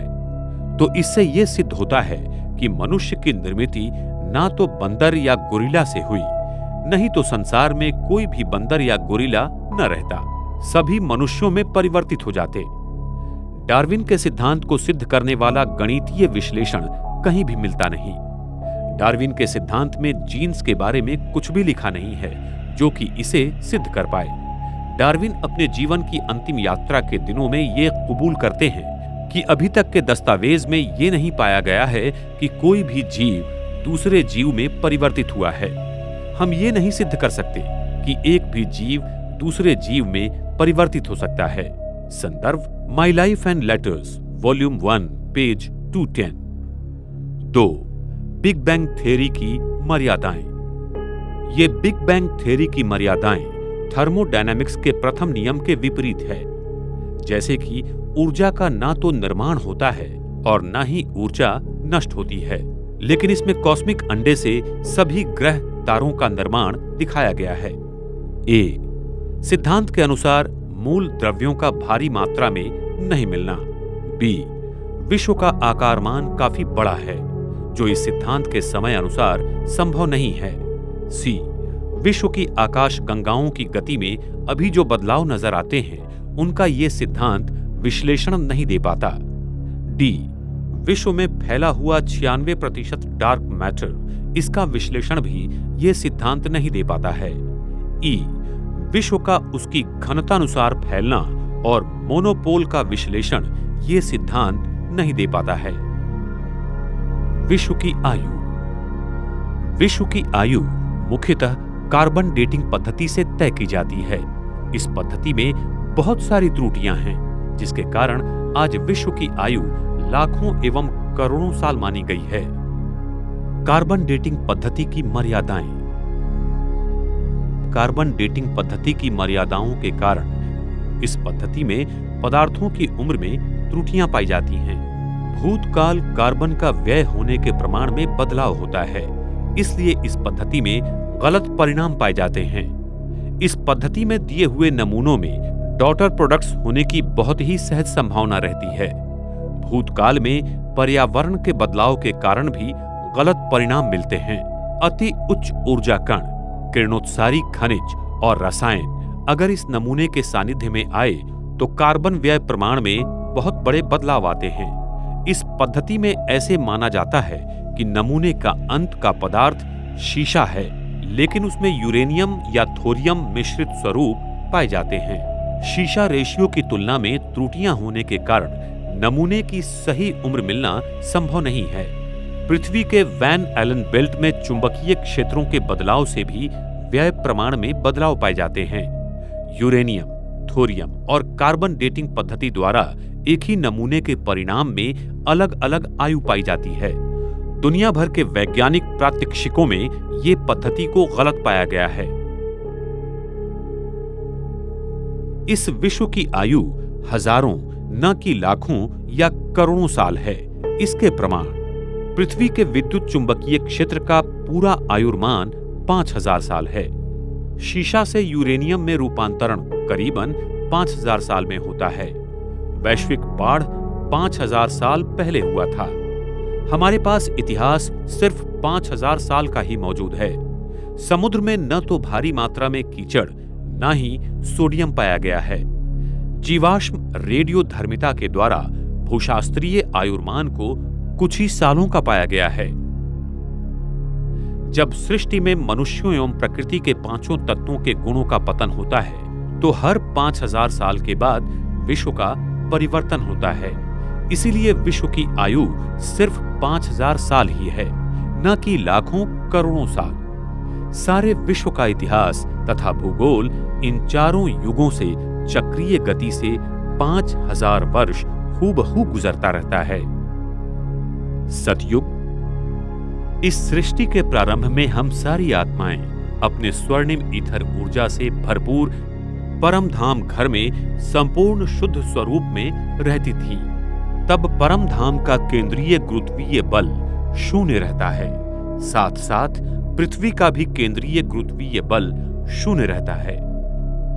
इस पृथ्वी पर तब हम आत्माएं देवी देवताओं के पवित्र स्वरूप में रहते थे। सारे विश्व पर श्री लक्ष्मी, श्री नारायण का राज्य था। इसी अति प्रगत सतयुगी संस्कृति को आज लोग अटलांटिस एवं मारिया आदि नामों से ढूंढ रहे हैं और प्राचीन संस्कृतियां जैसे माया, इजिप्ट आदि में इनके बारे में लिखा हुआ है। सतयुग की आदि में परम धाम की ईथर ऊर्जा पृथ्वी पर शुभ्र विवर के द्वारा निरंतर फैलती रहती है, जिससे सारा ब्रह्मांड एक अलग स्वर्णिम कणों द्वारा प्रभावित और तेजोमय रहता है। इस ईथर ऊर्जा की अखंड प्रवाह के कारण इस पृथ्वी पर जीव सृष्टि अपनी अति सतोप्रधान अवस्था में रहती हैं। तभी आकाशमंडल और भूमंडल का गुरुत्वीय केंद्र एक ही दिशा में होने के कारण सूर्य और चंद्रमा पृथ्वी पर सरल दिशा में घूमते थे, जिससे चंद्रमा हर रोज पूर्ण रूप से दिखाई देते थे, न कि कोई कला के रूप में। सतयुग त्रेता युग में सभी राशि के 108 तारामंडल आकाश तत्व में एक ही मुकुट की रचना अनुसार घूमते थे और सप्तऋषि तारे भी ध्रुवीय तारा के नीचे एक ही लाइन में थे। इस समय प्रकाश की गति बहुत धीमी होने के कारण दिन और रात भी 21-21 घंटे के थे। आकाश तत्व का घूमना भी धीमी गति से था, क्योंकि तब विश्व की घनता भी कम थी। ये सारा नजारा सतयुग और त्रेता युग में 2500 वर्ष तक सदा चलता रहता है। हमारी कुंडलिनी शक्ति हमारे सहस्र चक्र में सदा विराजमान थी, क्योंकि हमारी मानसिक स्थिति आत्म अभिमानी थी। इस स्थिति के कारण हमारे अंदर इथर शक्ति का प्रवाह ध्रुवीय तारा के द्वारा निरंतर था और सारा तारामंडल हमारे संकल्पों पर चलता था। सतयुग के आदि में पृथ्वी में पारा की मात्रा बहुत थी। और पृथ्वी का केंद्रीय गाभा पारा की इसी चारों बाजू से पूरी तरह भरा हुआ था। ये पारा ईथर शक्ति को खींचता है और पृथ्वी के केंद्र को चार्ज करता रहता है, जिससे पृथ्वी में चुंबकीय शक्ति का निर्माण होता है। सतयुग में पृथ्वी के चुंबकीय शक्ति मोनोपोल थी और उसके सारे ऊर्जा केंद्र एक ही जगह केंद्रित थे, जिसके कारण फिर अक्षांश और रेखांश नहीं थे और पृथ्वी का भूभाग कमल की तरह बना हुआ था। सागर का पानी मीठा और शुद्ध था, जिसमें नमक जरा भी नहीं था। सागर पृथ्वी के सारे भूभाग पर चक्रीय तालाब की तरह फैला हुआ था, जो अभी दक्षिण ध्रुव के उस पार भी है, और सागर इतना गहरा भी नहीं था। हर जगह उस भूतल को हम देख सकती हैं। इतना सागर का पानी स्वच्छ, शुद्ध और पारदर्शक था। इस युग में हम मनुष्य आत्माओं की सतो प्रधान अवस्था के कारण प्रकृति हमारे आदेशों पर चलती थी। सतयुग के पुष्पक विमान टेस्ला कॉइल की प्रणाली पर ईथर ऊर्जा द्वारा चलते थे और वो हमारे संकल्प द्वारा नियंत्रित किए जाते थे। वहां पर सोने के महल होंगे जो कि हीरों से जड़े हुए होंगे। वहां पर विज्ञान अपनी सतो प्रधान की चरम सीमा पर था। सतयुग में दो प्रकार के खनिज पत्थर होते हैं, एक किम्बरलाइट और दूसरा लिम्प्रोलाइट, जिसमें बहुत प्रकार के हीरे पाए जाते हैं। इनमें प्रकाश की किरणें अनेक रंगों में परिवर्तित तथा उत्सर्जित करने की क्षमता बहुत ज्यादा है। इन्हीं हीरों द्वारा सतयुग के स्वर्णिम महलों में अनेक प्रकार के रंगों की रोशनी रहेंगी और इन हीरों से निकलने वाली किरणों का रंग हम अपने संकल्प द्वारा नियंत्रित या परिवर्तित कर सकते हैं। सतयुग में प्रकाश कणों की प्रकाश कोण डायनेमिक होती है, जिसके कारण जब विश्व महाराजन संकेत करेंगे कि दिन, तो सूरज की प्रकाश कणों का प्रकाश शंकु 180 अंश कोणीय में खुल जाएगा और सारी धरती पर एक ही समय दिन होगा, और जब रात का संकल्प करेंगे तब सारी पृथ्वी पर रात होगी। लेकिन उस समय चंद्रमा पर पड़ी हुई सूरज की किरणों का प्रतिबिंब धरती पर आएगा और चंद्रमा हर दिन पूर्ण रूप में रहेगा। चंद्रमा की किरणों का प्रकाश शंकु का कोणीय नियंत्रण भी हमारी संकल्प शक्ति द्वारा होगा। सतयुग में हमारा डीएनए 12 तंतुओं का बनेगा, जिससे हमारा शरीर अति सुंदर, शक्तिशाली और सूक्ष्म शक्तियों से भरपूर होगा, जिससे हमारी आयु 150 साल होगी और हम बूढ़े नहीं होंगे। हम अपनी इच्छानुसार शरीर को त्याग देंगे। हमारे मस्तिष्क पर तेजोमय वलय सदा रहेगा। इसीलिए मंदिरों में देवताओं के आगे दिए जलाते हैं, क्योंकि उनकी आत्म ज्योति सदैव जलती थी। देवी देवताओं का जन्म भी पवित्रता की शक्ति से आंखों द्वारा नयन दर्शन से होगा। वहां काम विकार से कोई भी रचना नहीं होती है।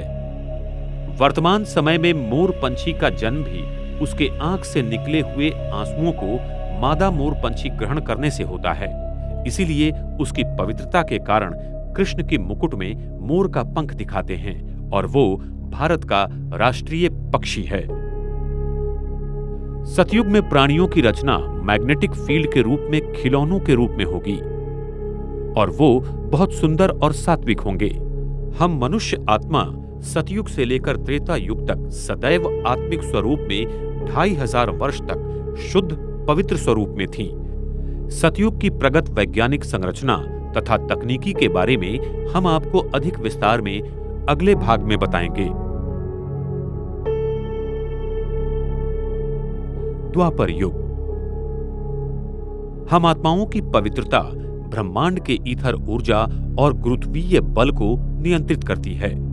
इसलिए जब हमारी मानसिकता में बदलाव आते हैं तो प्रकृति में उसी रूप में परिवर्तन होता है। द्वापर युग की शुरुआत में हम मनुष्य आत्मा अपने आप को आत्मा भूलकर देह समझने लगते हैं, जिससे हम आत्माओं की पवित्रता सतो से रजो प्रधान में होने के कारण ब्रह्मांड के अवकाश और काल की रचना में बदलाव आते हैं। पृथ्वी के ऊपर और नीचे दोनों जगह की अवकाश में चक्रीय भौगोलिक रचना में 2 कृष्ण विवरों का निर्माण हो जाता है। इस कारण पृथ्वी के केंद्रीय गाभा में विद्युत रोधक मूल द्रव्य का निर्माण हो जाता है और पृथ्वी का केंद्रीय गाभा, जो एक चुंबकीय क्षेत्र था, वो 2 चुंबकीय क्षेत्र में बंट जाता है, जिससे सारे भूखंडों में हलचल हो जाती है और वो बिखर जाते हैं। इस घटना को वैज्ञानिक पेंजिया इवेंट के नाम से जानते हैं। पृथ्वी के चुंबकीय ध्रुवों की अदला बदल होती है। ये सत्य भी वैज्ञानिकों को सागर के तलों में मिला हुआ है। साथ ही साथ पृथ्वी के गाभा की चुंबकीय शक्ति कम होना शुरू हो जाती है, जो कलयुग के अंत में पूर्ण रूप से क्षीण हो जाती है। द्वापर युग में पृथ्वी पर आए भूकंप, प्रलय आदि के कारण ये अति प्रगत सतयुगी संस्कृति समुद्र में चली जाती है, जिसे आज लोग एटलांटिस एवं मारिया आदि नामों से ढूंढ रहे हैं। पृथ्वी के ऊपर और नीचे दोनों जगह पर 2 कृष्ण विवरों का निर्माण हो जाने के कारण आकाश तत्व सिकुड़ जाता है और धरती के ऊपर आकाश तत्व में 2 आकाश निर्माण हो जाते हैं। एक आकाश उत्तर ध्रुवीय से लेकर विषुववृत्त तक बनता है और दूसरा विषुववृत्त से लेकर दक्षिण ध्रुवीय तक बनता है। उत्तर ध्रुवीय आकाश तत्व में प्रकाश कण घड़ी की विरुद्ध दिशा में घूमते हैं, क्योंकि यहाँ पृथ्वी का चुंबकीय क्षेत्र घड़ी की विरुद्ध दिशा में घूमता है। इसलिए हमें आकाश में तारामंडल आदि घड़ी की विरुद्ध दिशा में घूमते नजर आते हैं और दक्षिण ध्रुवीय आकाश तत्व में पृथ्वी का चुंबकीय क्षेत्र घड़ी की दिशा में घूमता है। इसलिए प्रकाश कण उसी दिशा में घूमते हैं। इसलिए हमें यहाँ तारामंडल घड़ी की दिशा में घूमता नजर आता है। साथ साथ पृथ्वी की भूमंडलीय सीमा भी सिकुड़ जाती है और पृथ्वी अवकाश की परिमितीय अधिक चक्रीय हो जाने के कारण प्रकाश चक्रीय गति से शंकु की तरह पृथ्वी पर गिरने लगती है, जिससे अभी हमें पृथ्वी गोल नजर आती है। ये स्थिति ही वास्तविक रूप में ब्रह्मांड के गुरुत्वीय केंद्र को पृथ्वी के गुरुत्वीय केंद्र से 23.5 अंशों तक झुका देते हैं और द्वापर युग की शुरुआत में आकाश तत्व 70-80 अंशों में पृथ्वी की दिशा में घूम जाने से हो जाता है। पृथ्वी का विद्युत चुंबकीय क्षेत्र जो सतयुग में 100% था, वो द्वापर युग तक एक ही यूनिफाइड फील्ड था। वो टूटकर 2 भागों में बंट जाता है।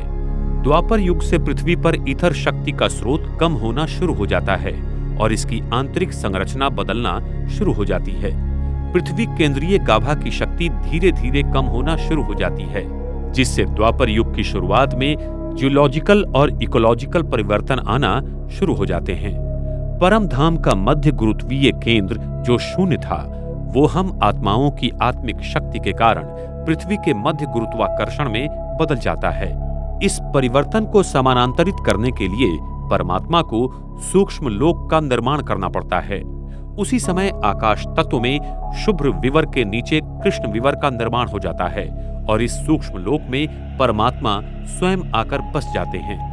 द्वापर युग में पृथ्वी के मोनोपोल का 2 ध्रुवों में परिवर्तन होने के कारण पृथ्वी के शक्तियों का केंद्रीयकरण बिखर जाता है और वो 13 चक्रों में बंट जाता है, जो आज संसार में अलग अलग जगह पर है और उसी चक्रों द्वारा पृथ्वी की शक्ति का संचार इस प्राणी जगत में होता रहता है। इन चक्रों का ज्ञान हम आत्माओं को द्वापर युग में हुआ था और हमने अपनी आत्मिक शक्ति से ये जान लिया था कि पृथ्वी की इन चक्रों को अगर ईथर ऊर्जा से हम चार्ज करेंगे तो पृथ्वी पर प्राकृतिक आपदाएं कम होंगी। इसलिए हमारी प्राचीन सभ्यताओं ने पिरामिड आदि का निर्माण किया, जिसके कारण वो ईथर ऊर्जा इस धरती को मिल सकी और धरती में ऊर्जा का संतुलन बना के रखा। लेकिन जैसे जैसे समय बीतता चला गया, हम आत्माओं ने अपने विकर्मों द्वारा पृथ्वी पर बहुत सारे अत्याचार किए और साथ साथ पृथ्वी के इन चक्रों का संतुलन बिगाड़ते गए, जिसके कारण भूकंप, बाढ़, सुनामी आदि बहुत संख्या में आ रहे हैं। जो सप्तऋषि तारे पहले एक ही लाइन में थे, वो अलग अलग दिशा में बंट जाते हैं और तारामंडल में राशि चक्र का निर्माण हो जाता है। इन्हीं राशि चक्र के तारामंडल का और ग्रहों का हमारे डीएनए पर प्रभाव पड़ता जाता है और वो हमारी कुंडली को प्रभावित करते हैं। जब हम देह अभिमान में आ गए, तब यही ग्रह और तारे हमारे जीवन की स्थिति को परिवर्तित करना शुरू कर देते हैं। यही ईथर शक्ति हमारे डीएनए की संरचना करते हैं और डीएनए फिर भौतिक शरीर का निर्माण करती है। यही कुंडलिनी शक्ति जो सतयुग में सहस्त्रा चक्र में थी, वो फिर से आज्ञा चक्र तथा द्वापर युग में हृदय चक्र और कलयुग में मूलाधार चक्र में आकर बैठ जाती है, जिसको जागृत कर फिर से सहस्त्र में ले जाने का पुरुषार्थ योगी हठयोगी करते रहते हैं। ये कुंडलिनी शक्ति ईथर शक्ति का सूक्ष्म रूप है जो विज्ञान अभी तक नहीं खोज पाया। विश्व की घनता बढ़ने के कारण विश्व का प्रसारण होने लगा, जो वैज्ञानिकों को अभी दिखाई दे रहा है। अधिक घनता होने के कारण ईथर ऊर्जा हर प्राणी मात्र में घटती जा रही है। इसके लिए अनेक आविष्कार किए जा रहे हैं। द्वापर युग के शुरू में मैटर और एनर्जी परिवर्तित होकर डार्क मैटर और डार्क एनर्जी बन जाती हैं, जिसे अभी वैज्ञानिक खोज रहे हैं। जिसका मुख्य कारण है हमारी संकल्प शक्ति, जिसमें आत्म अभिमानी की वजह देह अभिमानी की जागृति आ जाती है और हमारे विचार प्रकृति को अपवित्र बना देते हैं। हमारी पवित्रता ही प्रकृति के सारे तत्वों को नियंत्रित करती है। जब हम पवित्र थे तब प्रकृति हमारी दासी थी, और अभी जब हम अपवित्र बने तब हम प्रकृति के दास बने। हम आत्माओं की मानसिक शक्ति, जो सतयुग में ब्रह्मांड की पिंडीय शक्ति के साथ सृष्टि पर खड़ी थी, वो द्वापर युग में अलग अलग हो जाती हैं। द्वापर युग में हम अपने आप को शरीर समझने के कारण दुखी और अशांत हो जाते हैं। हम आत्माओं का तीसरा नेत्र बंद हो जाता है, ईश्वर की प्रार्थना करते हैं और उसे ढूंढते रहते हैं। इसी द्वापर युग से हर धर्म संस्थापक आकर अपने अपने धर्म की स्थापना करते हैं। सभी धर्म आत्माओं ने ईश्वर की आराधना, प्रार्थना, ध्यान सिखाया और कर्मों के गुह्य गति का ज्ञान समझाने का प्रयास किया। तब से पाप पुण्य की परिभाषा प्रचलित हुई। जो हम आत्माएं सतयुग त्रेता युग में जीरो विजन में थीं, वो द्वापर और कलयुग में नैरो विजन में चली गईं। अभी संगम युग में हम अभी एरो विजन में हैं। धर्म सत्ता, राज्य सत्ता, विज्ञान सत्ता और श्रेष्ठ कर्मों की सत्ता सतयुग और त्रेता युग में एक के हाथ में थी। वह द्वापर और कलयुग में अनेक सूत्र में बिखर जाती हैं और अल्प लोगों में बट जाती हैं, जिससे हम दुखी और अशांत हो जाते हैं। पृथ्वी जो सतयुग में कमल जैसे खिली हुई थी, वो फिर द्वापर युग में ऑप्टिकल रेडियल बन जाती है, जिससे वो उसे गोल दिखाई देती है और फिर आगे चल के कमल जैसी बन जाएगी। द्वापर युग के आरंभ में हमारी पवित्रता भंग होने के कारण हमारे शरीर के डीएनए की संरचना में परिवर्तन आ जाते हैं और हमारे मस्तिष्क में सूक्ष्म कृष्ण विवर बन जाता है। न्यूट्रॉन कणों के केंद्र में कृष्ण विवरों का निर्माण हो जाता है। हमारा डीएनए जो 100% पवित्र था और जिसमें ईथर शक्ति की अपने शरीर में सदा विद्यमान बनाने की यंत्रणा थी, वो समय अनुसार नष्ट हो जाती है और 10% ही जागृत रह जाती है और 90% बंद हो जाती है। इस 10% भाग में हमारे पूर्व जन्म के कर्म, संकल्प की रिकॉर्डिंग बंदिस्त हो जाती है और उसी की बदली संरचना के कारण जो डीएनए का 10% भाग होता है, उसका निर्माण होता है और उसके हिसाब से हमारे शरीर का निर्माण होता है। आज भी वैज्ञानिक मानते हैं कि 90% डीएनए जैसे कि मरा हुआ है और वही मात्र 10% डीएनए के भाग को बना देता है। वो कैसे, इसका उत्तर आज के वैज्ञानिकों के पास नहीं है। कलयुग। कलयुग के अंतिम समय पर स्वयं परमात्मा 1936 में इस भारत भूमि में साकार प्रजापिता ब्रह्मा के तन में प्रवेश करते हैं और उनके द्वारा इस सारे ब्रह्मांड के आदि, मध्य और अंत के कर्मों का ज्ञान देते हैं, जिसे दिव्य अवतरण कहा जाता है।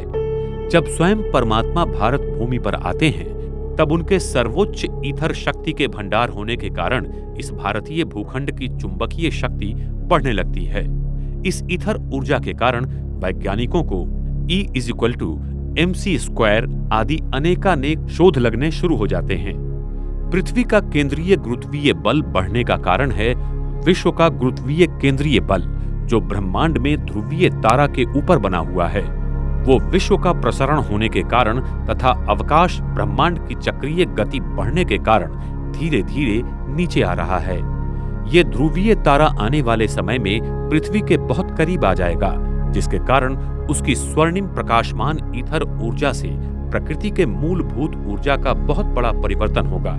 जैसे सिलिकॉन जो सेमीकंडक्टर है, वो बैड कंडक्टर बन जाएगा और दुनिया के सारे संगणक और इलेक्ट्रॉनिक साधन बंद हो जाएंगे। सारी इलेक्ट्रॉनिक प्रणालियां बंद होने के कारण दुनिया में हाहाकार मच जाएगा और साथ साथ यूरेनियम आदि धातु में अपने आप विकेंद्रीकरण होना शुरू हो जाएगा, जिससे दुनिया भर में बने हुए आणविक शस्त्रों का अपने आप विस्फोट हो जाएगा, जिससे सृष्टि पर महापरिवर्तन की प्रक्रिया शुरू हो जाएगी। सृष्टि परिवर्तन की प्रक्रिया का पहला चरण आणविक शस्त्रों के भयंकर विस्फोट से सृष्टि परिवर्तन की अनेक प्रक्रिया को उत्तेजित करेगा। अणु बॉम्ब, हाइड्रोजन बॉम्ब का प्रचंड विस्फोट पृथ्वी पर छोटे सूरज का काम करेगा। आणविक बॉम्बों से करीब 10 लाख डिग्री सेल्सियस तापमान थोड़े समय के लिए हो जाएगा, जिसे सारे धातु, मनुष्य, संपत्ति, वस्तुएं और पर्वत आदि विस्फोट होकर पिघल जाएंगे। अणु बॉम्ब के इसी ऊर्जा पिघलने के कारण पृथ्वी के केंद्रीय गाभा के ऊपर बना सिलिकॉन पूरी तरह से पिघल जाता है। पृथ्वी के समुद्र में बर्मुडा और फॉर्मोसा ट्रायंगुलर क्षेत्र हैं। वो पृथ्वी के केंद्रीय गाभा के 2 द्वार हैं, जो सिर्फ पानी से ढके हुए होने के कारण पृथ्वी के सबसे ज्यादा गुरुत्वीय बल के क्षेत्र में हैं। इसलिए कोई भी हवाई या पानी पर चलने वाला जहाज इन क्षेत्रों में जाते ही गायब होकर पृथ्वी के अंदर चला जाता है। इसलिए इन क्षेत्रों को डेविल सी कहते हैं। इन्हीं क्षेत्रों से अति प्रकाशित ईथर ऊर्जा के द्वारा प्रचंड विद्युत शक्ति से पृथ्वी का केंद्रीय गाभा पुनः चार्ज होगा। अंत में इस अति प्रकाशित ईथर ऊर्जा की शक्ति से पृथ्वी के चुंबकीय गाभा के बीच का विद्युत विरोधक द्रव्य पिघल जाता है, जिससे सारी पृथ्वी की चुंबकीय शक्ति में परिवर्तन आ जाएगा और यही परिवर्तन पृथ्वी के दोनों ध्रुवों को समाकर एक ही मोनोपोल में परिवर्तित कर देगा।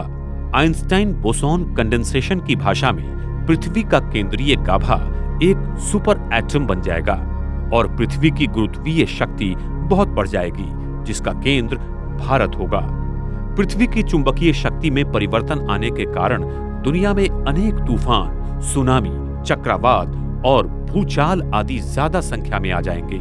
दुनिया का 96% बर्फ जो दोनों ध्रुवों पर जमा है वो पिघल जाएगा और समुद्र की ऊंचाई 300 से 400 फीट बढ़ जाएगी, जिससे दुनिया भर में समुद्र किनारों पर बसे सारे शहरों का विध्वंस हो जाएगा।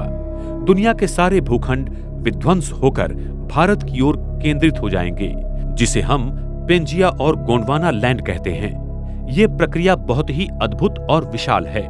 वैज्ञानिक जिन क्रियाओं को होने के लिए लाखों करोड़ों साल का समय लगता है, ऐसा मानते हैं कि वो क्रियाएं पलक झपकते ही कुछ ही समय में शुरू हो जाएंगी और इस पृथ्वी के ध्रुवों का केंद्रीयकरण होकर पृथ्वी पर बिखरे हुए सारे शक्तियों के चक्रों का ईथर शक्ति द्वारा एक ही मोनोपोल में केंद्रीयकरण हो जाएगा, जिसके द्वारा सारे पृथ्वी पर वो ईथर शक्ति सभी प्राणी मात्रा और प्रकृति की ऊर्जा में निरंतर प्रवाहित होती रहेगी।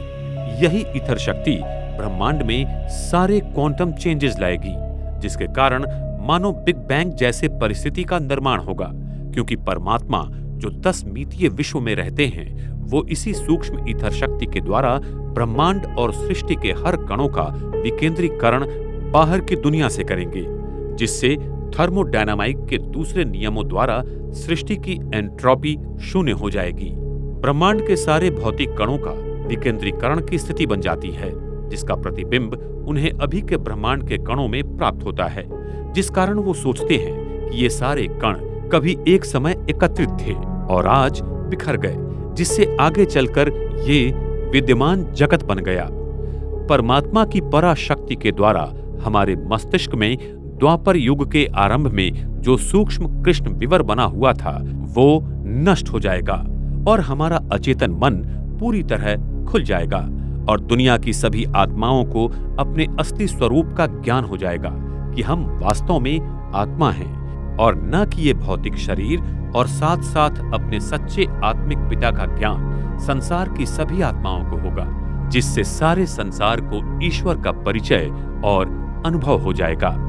अंत में न्यूट्रॉन कणों का कृष्ण विवर भी नष्ट हो जाता है। शुभ्र और कृष्ण विवर का पृथ्वी के गुरुत्वीय केंद्र के मध्य का अंतर समय के साथ साथ कम होता जाता है, जो अब बहुत कम है और आगे चलकर ये और कम हो जाएगा। इसके कारण प्रकाश की किरणें अधिक वक्रमान हो जाती हैं, जो कि शुभ्र विवर का पृथ्वी के गुरुत्वीय केंद्र की शक्तियों के साथ का संबंध है। अभी ध्रुवीय तारा नीचे आने के कारण ब्रह्मांड के मध्य भाग में आकाश तत्व फैल रहा है, जिसके कारण वैज्ञानिकों को ये विश्व प्रसरण होता हुआ नजर आता है। उन्हें आकाशगंगा एक दूसरे से अधिक दूर जाती दिखाई दे रही है। तारों का दूर जाना प्रकाश की स्पेक्ट्रम से पता चलता है। अभी प्रकाश की तरंगों में रेडशिफ्ट इसी के कारण मिल रही हैं। ध्रुवीय तारा की गति हमारे मानसिकता की पवित्रता पर आधारित होती है। द्वापर युग से लेकर कलयुग तक हमारी पवित्रता में निरंतर गिरावट आने के कारण हमारी कुंडलिनी शक्ति, जो सतयुग त्रेता युग में सहस्त्र चक्र में थी, वो आज्ञा चक्र, फिर हृदय चक्र और अभी कलयुग में मूलाधार चक्र में आ जाती है। इसके कारण ध्रुवीय तारा भी धीरे धीरे नीचे आना शुरू हो जाता है और साथ साथ पृथ्वी के संग उसका केंद्र बिंदु थोड़ा झुकना शुरू हो जाता है, जो अभी कलयुग में 23.5 अंश तक आ जाता है। इसलिए सारा आकाश तत्व हमें अभी 23.5 अंश झुका हुआ नजर आता है। सहस्त्र चक्र से नीले रंग की प्रकाश की किरणें फैलती हैं और मूलाधार से लाल रंग की, जो अभी विश्व में हमें तारों से प्रकाश की लाल रंगों की तरंगें मिल रही हैं। ब्रह्मांड का इस तरह फैलना और फिर सिकुड़ जाना, इसके कारण वैज्ञानिक इसे बिग बैंग द्वारा निर्माण हुआ बताते हैं, लेकिन ये ब्रह्मांड अनादि है। इसका न कभी निर्माण हुआ है और न ही कभी अंत होगा। सिर्फ ब्रह्मांड का परिवर्तन ही होता है। अभी ध्रुवीय तारे के नीचे आने की गति ज्यादा होने के कारण ब्रह्मांड में कई जगह आकाश गंगाएं पीछे से खींचती हुई दिखाई दे रही हैं, जिसे वैज्ञानिक डार्क फ्लो प्रॉब्लम बता रहे हैं। उन्हें ये पता नहीं पड़ रहा है कि ये क्या हो रहा है। वैज्ञानिकों ने जो उपग्रह ब्रह्मांड में दूर भेजे थे, वो फिर से पृथ्वी की ओर आ रहे हैं। वो क्यों आ रहे हैं, ये उन्हें पता नहीं चल रहा। इस ब्रह्मांड की चक्रीय अवकाश प्रणाली का ज्ञान उन्हें नहीं होने के कारण उन्हें इस बात का आश्चर्य हो रहा है। पृथ्वी का केंद्रीय गाभा पूरी तरह चार्ज होने के कारण पृथ्वी के ऊपर का आकाश तत्व भी बहुत चार्ज हो जाता है, जिससे सारा तारामंडल बहुत धीमी गति से घूमेगा और पृथ्वी पर दिन रात 21-21 घंटों के हो जाएंगे। वो फिर त्रेता युग में 18-18 घंटों के, द्वापर युग में 15-15 घंटों के और अभी कलयुग में 12-12 घंटों के हो जाते हैं।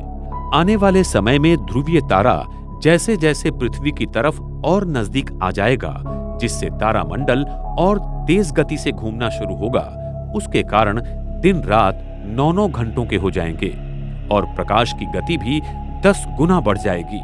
माना वो 30 लाख किलोमीटर प्रति सेकंड हो जाएगी। तारामंडल में अनेक तारे फूटते हुए नजर आएंगे तथा कोई कोई तारे ब्राउनियन गति की तरह इधर उधर घूमना शुरू हो जाएंगे। ध्रुवीय तारा की ईथर ऊर्जा के कारण पृथ्वी के ऊपर बने अवकाशीय प्रणाली में जो कृष्ण विवर बने हुए थे, वो नष्ट हो जाएंगे और संसार को दक्षिण ध्रुव के बाहर के खंडों का ज्ञान हो जाएगा तथा सारे छोड़े गए उपग्रह इसी धरती पर, इस अनजान भूमि पर गिरे हुए मिलेंगे और इस अनजान भूमि पर जो पशु प्राणी रहते हैं, वो इस जगत में आने का प्रयास करेंगे। अभी भी उस जगत में डायनासोर जैसे प्राणियों का वास्तव्य है, जिसका निर्माण कलयुग की शुरुआत में पेशियों में जीवन ऊर्जा कमी होने के कारण प्रकृति की कार्बन तत्वों से शुरू हो जाता है। दक्षिण ध्रुव की विद्युत चुंबकीय शक्ति के कारण इस बार चक्रीय अवकाशीय भौगोलिक संरचना के कारण वो यहाँ आ नहीं सकते और हम वहां जा नहीं सकते। जब कृष्ण विवर नष्ट होगा, तब ये सारी जाति प्रजाति ईथर ऊर्जा के कारण नष्ट हो जाएंगी और इनकी देह पृथ्वी के भूखंडों में दफन होने के कारण हमें अगले कल्प में फिर से तेल, कोयला व गैस आदि प्राप्त होंगे। अंत समय में वो वास्तविक रूप में डायनासोर्स को इस दुनिया में थोड़े समय के लिए घूमता हुआ जरूर देखेंगे। इस स्मृति के कारण आज लोगों ने इस पर बहुत सारी फिल्में बनाई हैं, जो होने वाली घटनाओं का सूचक उनके अवचेतन मन पर प्रभाव डालता था, जिसके कारण उन आत्माओं को ऐसी दृष्टि आई थी और उसके आधार पर ऐसी फिल्मों का निर्माण हुआ। जब ध्रुवीय तारा की शक्ति के साथ साथ वो पराभौतिक ईथर शक्ति O9, जो अति शक्तिशाली और दिव्य भूत है, उसकी शक्ति सारे ब्रह्मांड के 5 तत्वों के कणों में मिल जाएंगी, जिससे तत्वों के कणों का विकेंद्रीकरण होना शुरू हो जाएगा। और साथ साथ परमात्मा और अन्य पवित्र आत्माओं का आत्मिक बल इस ब्रह्मांड में ऊर्जा का केंद्रीयकरण करेगा, जिससे विश्व की अनावश्यक ऊर्जा शून्य हो जाएगी। और थर्मोडायनेमिक सिद्धांत के दूसरे नियमानुसार विश्व में ऊर्जा का केंद्रीयकरण बाहरी शक्ति से होगा, जिससे ये सारा ब्रह्मांड ईथर शक्ति के द्वारा पुनः रीसेट हो जाएगा। ये अति शक्तिशाली ईथर O9 ईश्वर का अपना पारसमणि है, जो अति सूक्ष्म दैव भूमि के संरचना के द्वारा सारे तत्वों को शुद्ध रूप में लाता है।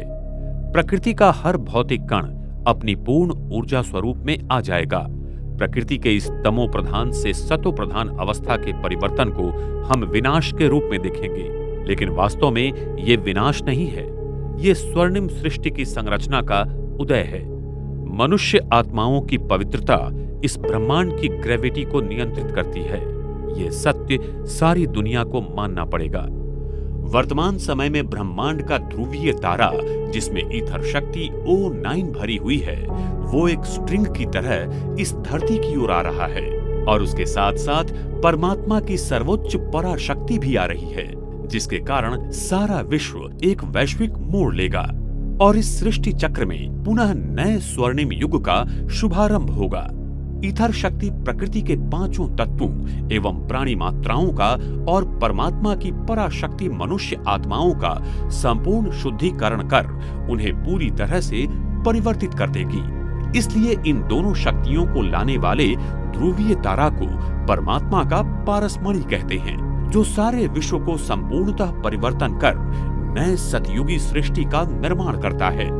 ध्रुवीय तारा धरती के नजदीक आकर फिर अपने पूर्व स्थान पर चला जाएगा, जिसे इसी समय सारा संसार प्लैनेट एक्स एवं निब्रू के रूप में चर्चा कर रहा है। वो भी पृथ्वी के नजदीक से आकर चला जाएगा। ध्रुवीय तारा के अपने स्थान पर जाने के बाद सारे ब्रह्मांड का विस्तारीकरण रुक जाएगा और साथ साथ केंद्रीय गुरुत्वीय बल शून्य हो जाएगा और ब्रह्मांड फिर अपने पहले के स्थान में आ जाएगा। सारी आकाश गंगाएं, तारे, सूर्य, चंद्र आदि पृथ्वी पर सतयुग में जैसे घूमते थे वैसे ही घूमना शुरू कर देंगे। प्रकाश की गति धीमी होने के कारण पृथ्वी के दोनों ध्रुवों पर भेजे गए सारे उपग्रह नजर आने लगेंगे, जिससे पृथ्वी गोल नहीं बल्कि चकती रूप में है। ये अद्भुत सत्य सारे संसार के सामने आ जाएगा। प्रकृति तथा विराट ब्रह्मांड की ये क्रिया अति विशाल और अद्भुत गोपनीय है, जिसे आज तक कोई नहीं जान पाया। ये सारे सत्य हमें आने वाले समय में प्रत्यक्ष मिलेंगे। माउंट आबू, सृष्टि परिवर्तन की प्रक्रिया का स्थान।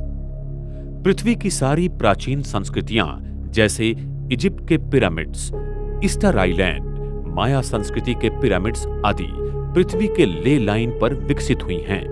प्राचीन संस्कृतियों ने इन्हीं स्थानों से पृथ्वी के चुंबकीय गाभा को ईथर ऊर्जा मिलने वाली वास्तुशिल्पों का निर्माण किया था, जिससे पृथ्वी को वो ईथर शक्ति मिल सके। अगर इन्हीं स्थानों को एक रेखा से जोड़ा जाए तो उस पर माउंट आबू, ये भारत का स्थान अरावली पर्वत में आता है। इस स्थान के अक्षांश और रेखांश देखा जाए तो 24 नॉर्थ अंश और 72 ईस्ट अंश पाए जाते हैं। ध्रुवीय तारा का पृथ्वी के साथ का 23.5 अंशों का झुकना और आकाश तत्व पृथ्वी के साथ 72 अंशों में उठना इसी माउंट आबू स्थान पर मिल जाता है, जो पृथ्वी का अभी केंद्र बिंदु है। तो विश्व परिवर्तन की प्रक्रिया यहीं से शुरू होती है। जिस प्राचीन राजयोग को सीखने की चाहत सारा संसार करता है, उसी राजयोग को सिखाने के लिए स्वयं सर्वोच्च परमात्मा शिव इस माउंट आबू की धरा पर आकर सारे विश्व का परिवर्तन कर रहे हैं। प्रकृति की होने वाली विराट परिवर्तन क्रिया की घटना को हम विनाश के रूप में देखेंगे। उस समय धरती का गुरुत्वीय केंद्र आबू पर्वत के नीचे होगा, जहां पारा भारी मात्रा में है, और यही गुरुत्वीय केंद्र उस परम धाम के शुभ्र विवर के गुरुत्वीय केंद्र से सरल रेखा में जुड़ जाएगा और विश्व की समस्त आत्माओं को परमात्मा धर्मराज के रूप में फिर से शुद्ध बनाकर वापस घर ले जाएगा। परम धाम के शुभ्र विवर का द्वार हर 5000 वर्ष के बाद खुलता है। ये एक रिवर्स क्लिकिंग मैकेनिज्म है जो अति अद्भुत है। जिस समय शुभ विवर का द्वार खुल जाएगा, तब सारी आत्माएं आबू पर्वत के केंद्रीय गुरुत्वीय स्थान से परम धाम की ओर वापसी की यात्रा करेंगी। इस भारत भूमि पर फिर से सतयुग शुरू होगा और श्री कृष्ण श्री राधे की आत्माओं का जन्म होगा। सृष्टि की फिर से हूबहू पुनरावृत्ति होने लगेगी। ये सृष्टि हर 5000 वर्ष के बाद हूबहू घूमती रहती है। ये एक अद्भुत और अति गृह रहस्य सिर्फ परमात्मा हमें बता सकते हैं। इस भारत भूमि पर स्वयं परमात्मा का दिव्य अवतरण पिछले 78 साल से हो रहा है, जो कि एक बहुत अद्भुत और दिव्य घटना है। लेकिन वर्तमान समय में मानव अपने इंद्रियों और सुख साधनों में इतना खो गया है कि वो इस सत्य को बार बार ठुकरा देता है। अंत में वो आत्माएं जिन्होंने परमात्मा को पहचाना और उसके कहने पर अपना जीवन व्यतीत किया, उसे आने वाले स्वर्णिम सृष्टि में परमात्मा देवी देवताओं के स्वरूप में ईश्वरीय जीवन बहाल करेगा। वर्तमान समय में स्वयं सभी आत्माओं के पिता परमात्मा मनुष्य आत्माओं को आने वाली नई सृष्टि का उपहार देने आया हुआ है। इसलिए हरेक आत्मा अपना उपहार उस परम पिता परमात्मा से लेकर स्वयं को ईश्वरीय शक्ति से भरपूर करे, जिससे इस पृथ्वी पर आने वाली स्वर्णिम सृष्टि में वो जाने के लायक बन सके तथा ईश्वर के इस महान कार्य में सहयोगी बनकर आने वाली स्वर्णिम सृष्टि का निर्माता बनकर अपना भाग्य बनाए। एक ओर सारी मानव जाति उस ईश्वर को मंदिर, मस्जिद, गिरजाघर में ढूंढ रही है तथा दुनिया के सारे वैज्ञानिक संशोधन कर ब्रह्मांड के रहस्यों को जानने की कोशिश कर रहे हैं, तो दूसरी ओर स्वयं परमात्मा शिव अरावली पर्वत में स्थित माउंट आबू की सुंदर वादियों में नए स्वर्णिम सृष्टि की कलाकृति बना रहे हैं। ये सत्य आने वाले समय में सारे संसार के सामने उजागर हो जाएगा।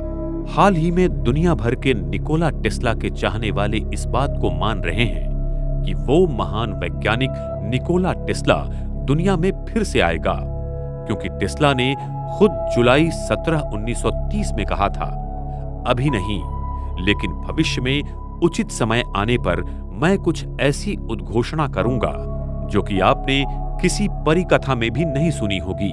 अब वक्त आ गया है कि ये संसार उस महान निकोला टेस्ला के विज्ञान की झलक फिर से देखेगा। निकोला टेस्ला का अनंतता और अमरत्व का विज्ञान दुनिया के सामने आने वाले समय में होगा। आने वाली अद्भुत और दिव्य स्वर्णिम दुनिया के लिए विज्ञान और पराभौतिक शक्ति दोनों दिव्य कार्य करेंगे और इस विश्व में आध्यात्मिकता और विज्ञान का संगम होकर एक नए स्वर्णिम युग की शुरुआत होगी। हम दुनिया के सभी वैज्ञानिकों को इस महान कार्य के लिए निमंत्रित करते हैं। इस फिल्म को देखकर आपके मन में जो भी अभिप्राय और शंकाएं हैं, वो आप हमें जरूर लिखें।